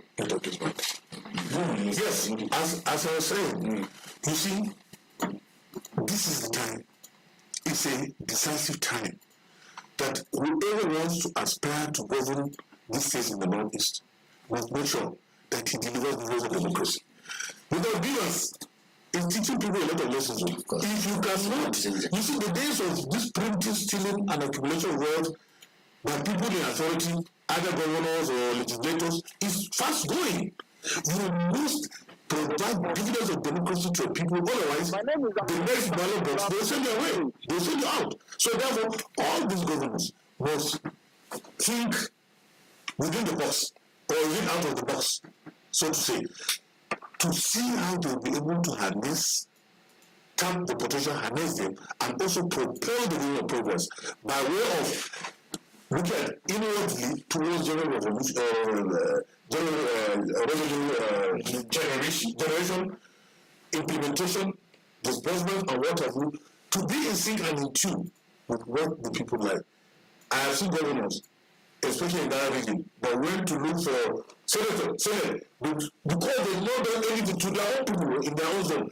The people have rejected them. Therefore, it's important. But if you want to come in to steal, please, you better stay in your house where you are. Akiola from Osun State. Sorry, one of our correspondents is on the line. Good morning. Hello, good morning. Hello. Okay, so Notice, I happened to do my service in Adamawa State, and that was my first time of going to Notice, And what I saw, I was amazed. As in, the level of potentials there is something that, if well harnessed, they won't even be looking at the federal government for any federal allocation and all that. Because we have a political class that over time their interest in going to politics is that federal allocation, where they can collect money they are not going to use. The Northeast, for instance, especially Adamawa, is to say that when you see the cattle in that state alone, it's enough to supply the whole of Europe leather for their shoe factory. what stops a governor from embarking on establishing a tannery in that kind of a place? What of the talk of fertile land in all these places? Apart from technology, another industry that will never die is agriculture. People who are hungry and they will continue to be Sholaro to me from Ilori. alone, as he said, cannot just food basket of the whole West Africa. So the challenge we always be having is inability of the political class to manage our human, natural, and other resources. For instance, now we having a connected power supply and all that. Even of that notice, you can have a windmill, solar power, and all those things in that place. Sure. So that brings me back to the issue I pointed earlier. Are you voting somebody based on the person's manifesto, or you are just blindly following the person because he's from your religion or your tribe? What good is the person going to deliver? And as he said, the game is already changing. People are now getting to know what dividend of democracy looks like. In my street where I stay here now in Cairo, you see street lights are being fixed, bad roads that have been abandoned are being constructed and all that. And I'm sure that's how it's happening across the country. So after this particular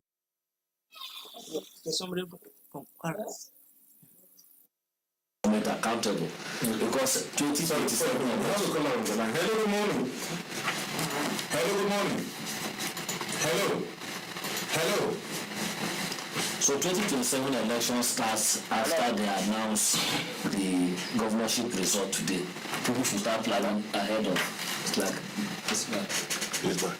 Okay. Hello, good morning. Hello, good morning. Yes, who am I speaking with?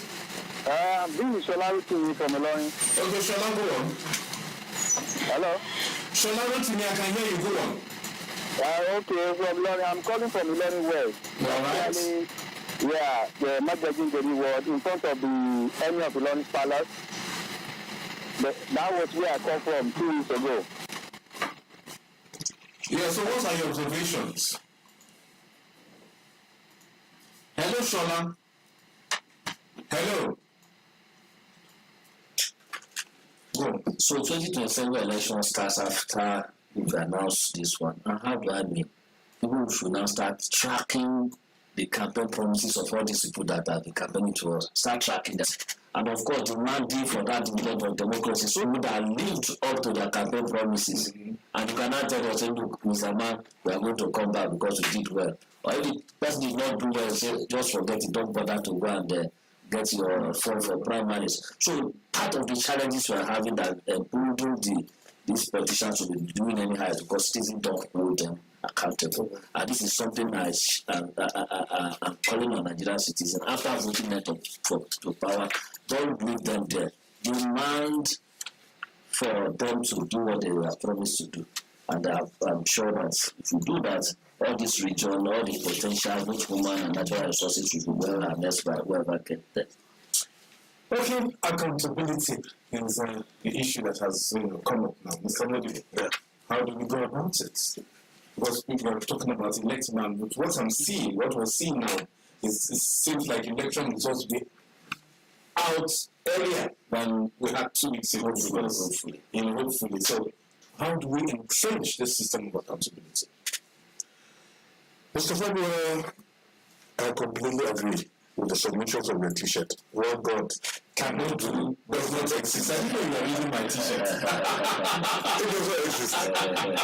Therefore, if you look at the Nigerian situation, the issue of accountability is of great importance to this country. And thank God, Beavers is trying to change the minds of psyche, the way of reasoning, the way of thinking of Nigerians.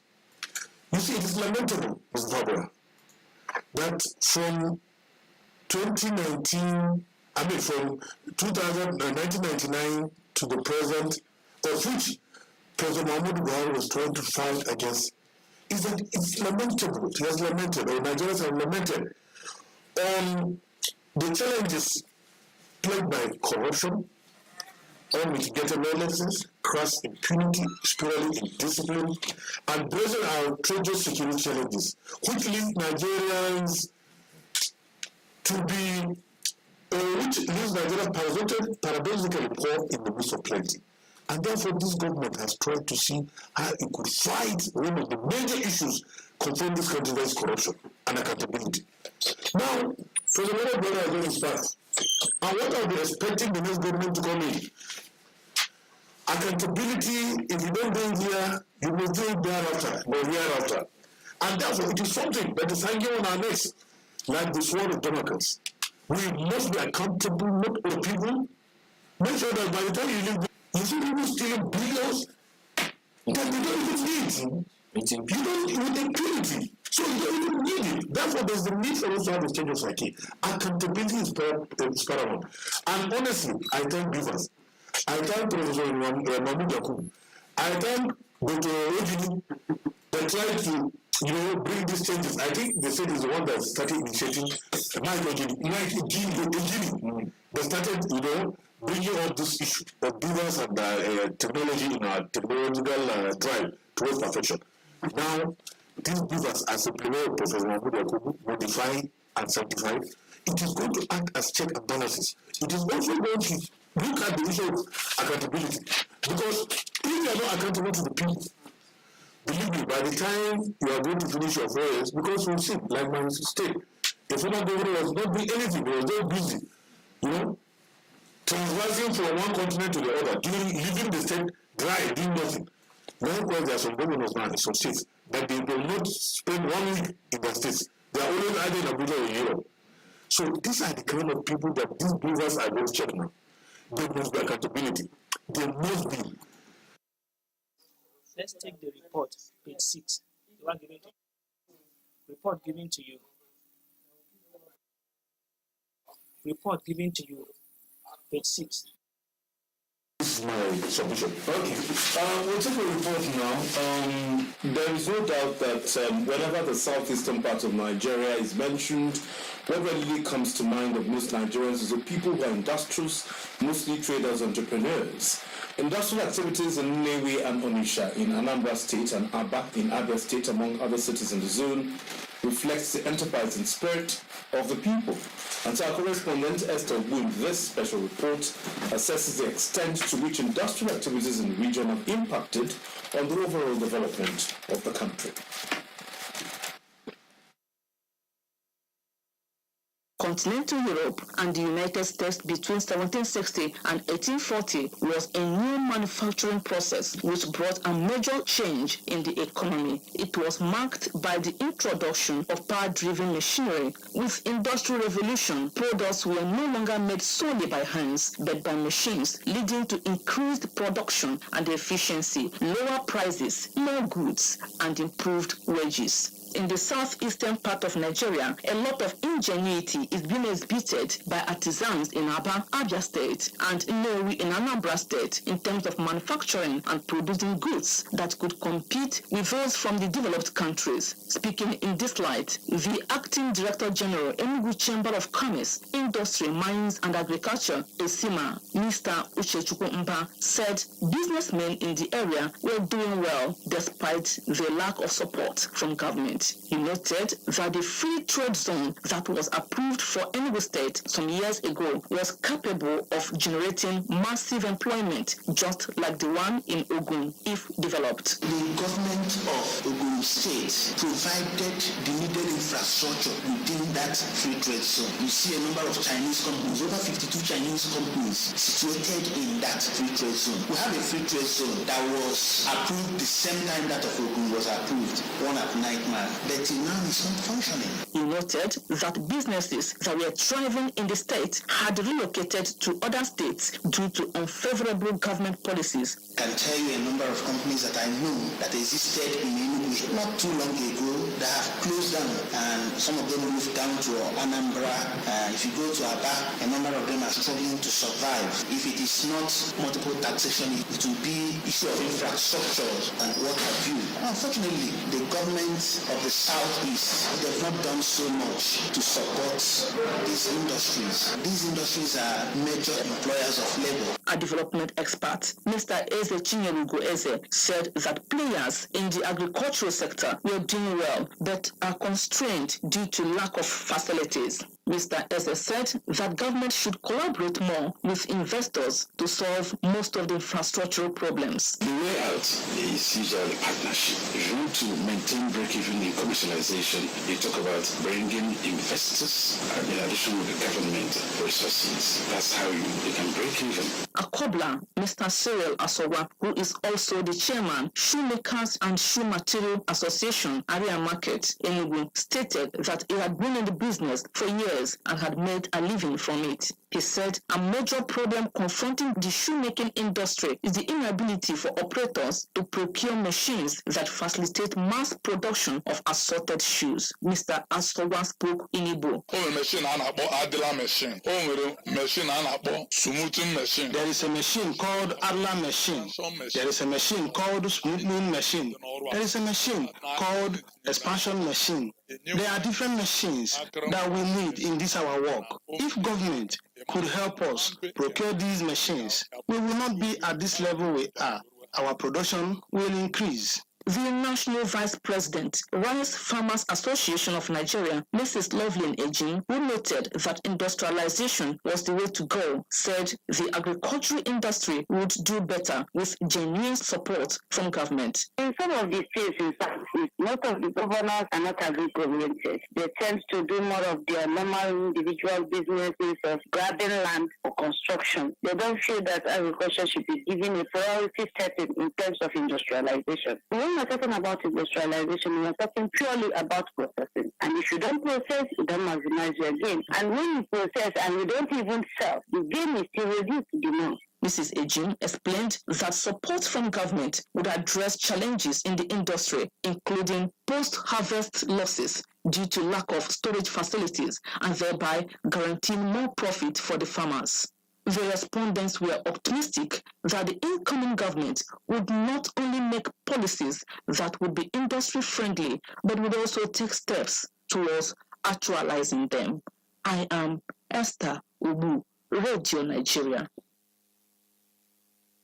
Ubu, thank you so much for that report. Only Studio Hannah, Monday Studio.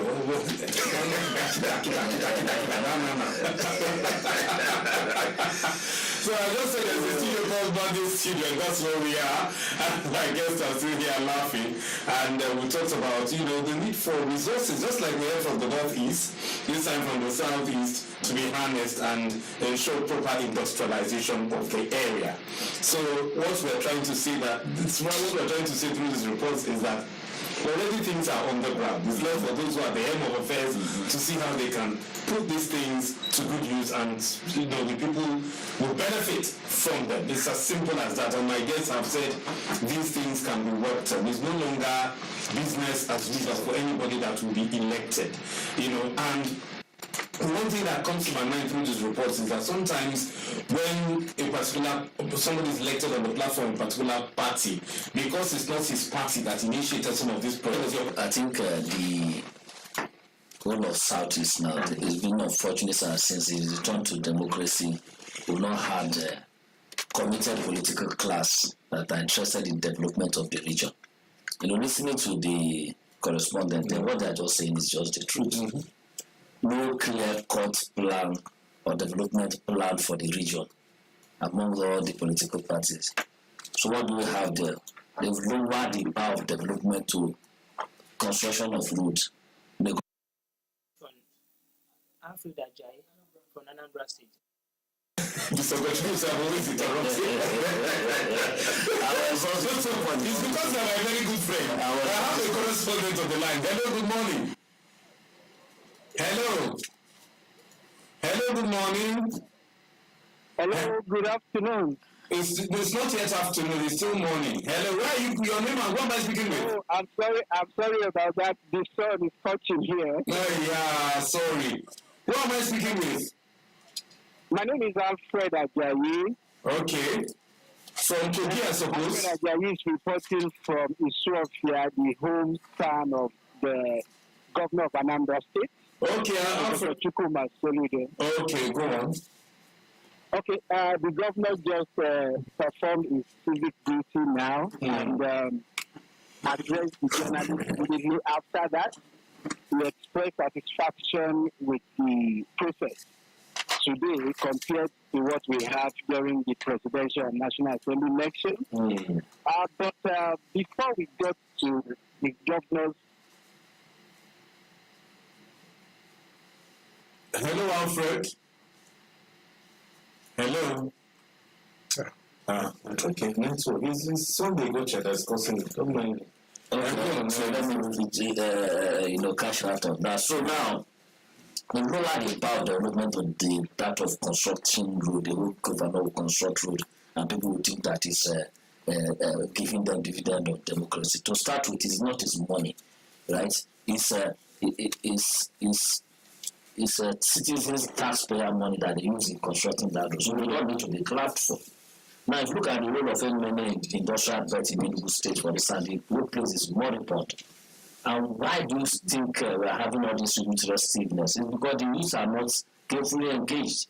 A youth that goes to work by 8 a.m. in the morning and work till 3 p.m. will not have time to be doing unknown government or be doing Yahoo Yahoo and all that. So they are responsible for the problem we are having in the Southeast. So no development plan, nothing. Then to cap it up is that of political psychophancy. If you are dropping in any airports in the east, be it Enugu, Anambra, and everything, what you see is a big signpost of the governor, very big. Then you see one small person at the corner is supporting the governor. For what reason, I don't know. That's what you see everywhere. So this political psychophants, all they need is to sing praises of these people, whether they are performing or not. You understand? At the end of the day, what we have now is that few people are benefiting from the government. Alfred is back. Alfred is back. Alfred, you're welcome back. Alfred Ajayi. Yes. You're welcome back. Go on. Okay, thank you. Yeah, I was trying to say that before we got to the polling unit of the governor of Anambra State, we had an experience along our way at Agulu in Aniocha local government area. For the record, Agulu is the birthplace of Mr. Peter Obi, the presidential candidate of Labour Party in the last election. And what we saw was that a market in that community was in full swing of activity. That brought our attention, and we needed to stop, and actually was the problem. We found out from them that number one, the economic hardship in the country. Some of them said they just needed to do this because after today, the next market day is Wednesday. So if they don't do this, it will be difficult for them economically in the next days. And going further, because we know that that might not be all about it. So we approached further and we discovered that. Hello, Alfred. Hello. Hello, Alfred. Okay. So what of the let me just highlight, some of the things he said. He went to Sofia, Anambra State, where the incumbent Professor Charles Soludo voted, and he's saying that the market there is in full operation. That is in Agulu. The market there is working, and was trying to probe to find out why. Apart from economic reasons, I'm sure there were other reasons, but if we could get us back before we end, well, we could hear psychophancy and start making demand from these new people that are getting into government.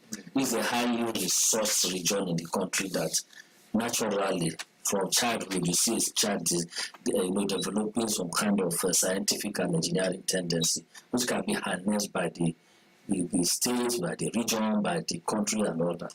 So they should put serious pressure on them to bring back. Rabiu from Kwara State.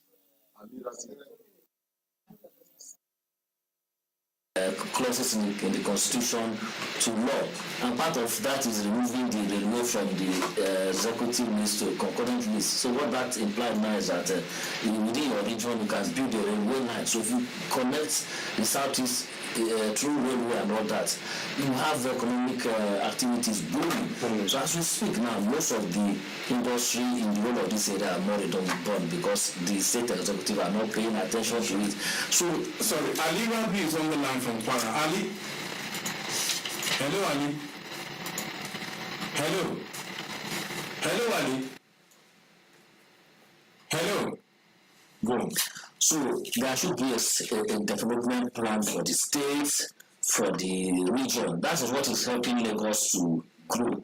Lagos have a development plan, so irrespective of who gets there, they follow that roadmap to develop the state. So the citizens of the South should come up with a development plan as a charter of demand that they will give to any government, irrespective of who they are. So for you to continue, for us to give you your support, follow this development plan. Once they get into power, tell them that look, we voted you to power and this is what we want, not what you think that you want to give us. That's only way we can carry on developing projects based on the question you ask. So that when you come, because it's not my party, you will not continue a very novel project. So charter of demand from the people, from the states to the region is a solution to that. That whoever gets there, they put the person on to follow that. Okay, Mr. Modibo, we're gradually getting to the end of this first edition. But, as we move on, the elections have started. Voter turnout is not very impressive, though we said, let's find out whether later on in the day to improve. What's your advice to both of you said, it's at the condition that there seems to be problems all the time. Yes. So what's your advice when we get to that stage, counting and collation of votes? Thank you. Before I go to that, let me quickly state, in compliance or aligning as well with the submission of my brother Ogochukwu, the issue of continuity is of great importance. A lot of politicians would rather have contests. We rather have conflict of personality rather than contest of ideas. You see a sound idea that is supposed to be made to fruition. You see, because of political interest, they don't want somebody's name to be there, they'll kill it. That's why today I commend President Muhammadu Buhari. If you look at when he came in, the issue of the road, which was started with PDP governors, just finish it. Even the Second Niger Bridge, in the southeast, was not started by this government, but he completed it. Yes. And if you look at so many projects here in this country, the issue of continuity is what matters. Why must you deploy so much resources only to come and abandon it? There are some politicians, let me tell you, in a state, there will be a bridge, if it is as well, when they finish that person of this channel. If another person comes in, he will come and cross the bridge, they will say, remove it. Just maybe 100 meters from there, he will start it up. For whatever reason it is, whether pecuniary or whatever it is, only God knows. But they don't want to see somebody's name there. Fine. We must change. Now, moving to these elections, I just pray that we have a very peaceful and credible election. The Ocean government, both at the national and sub-national levels, where we see people of conscience. Democracy should have or should be an embodiment of people of conscience, people that are in a hurry to develop their societies rather than make their societies dry. They should make sure that they have budget of what they intend to do. Because some people, I'm telling you, they only strive on welfareism, they only strive on having money to hijack the political process. They will capture power, but they don't know what to do with the power at the end of the day. They don't have projects, they don't have plan of action. Education, look at Nigeria today. We are, especially in this our zone here in the northeast, in the north, education has not been given proper place, proper perspective. Because you can see the number of out of school children. And education is a bedrock of everything.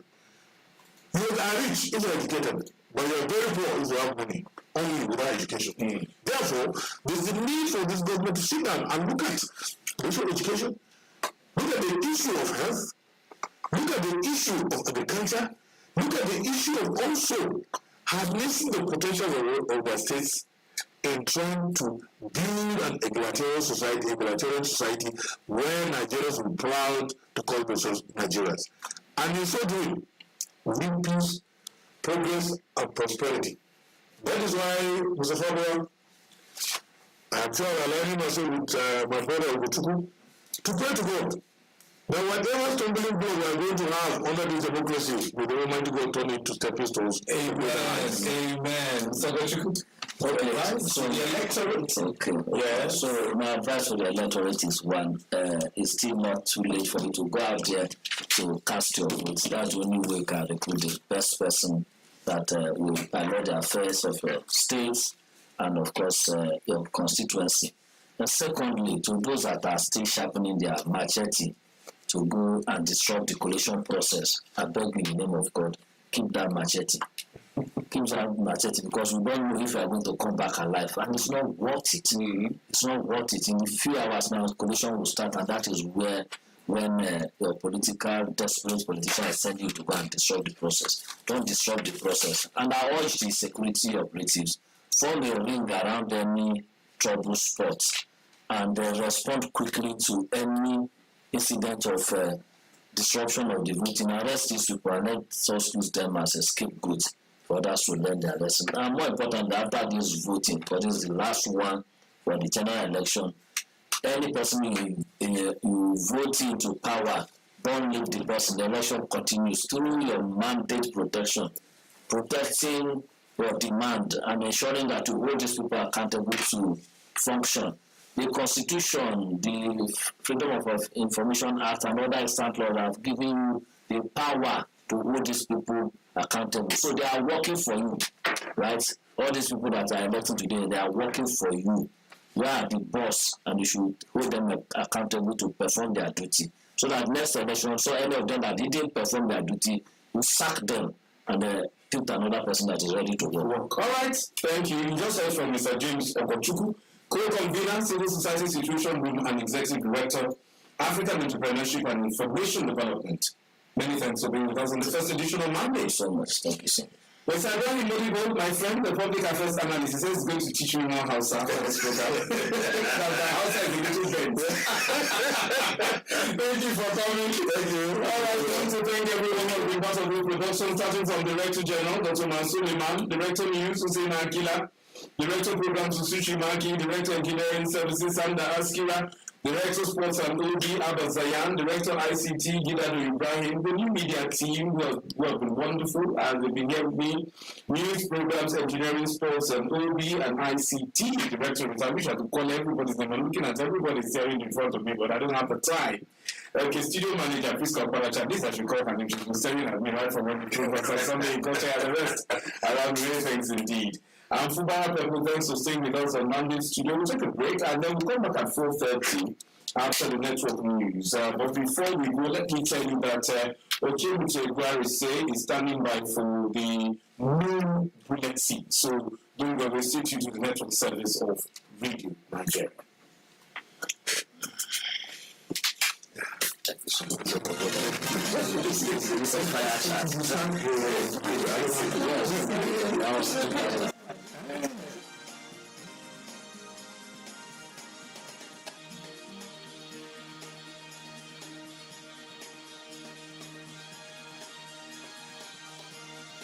For today's election. President Muhammadu Buhari signed 6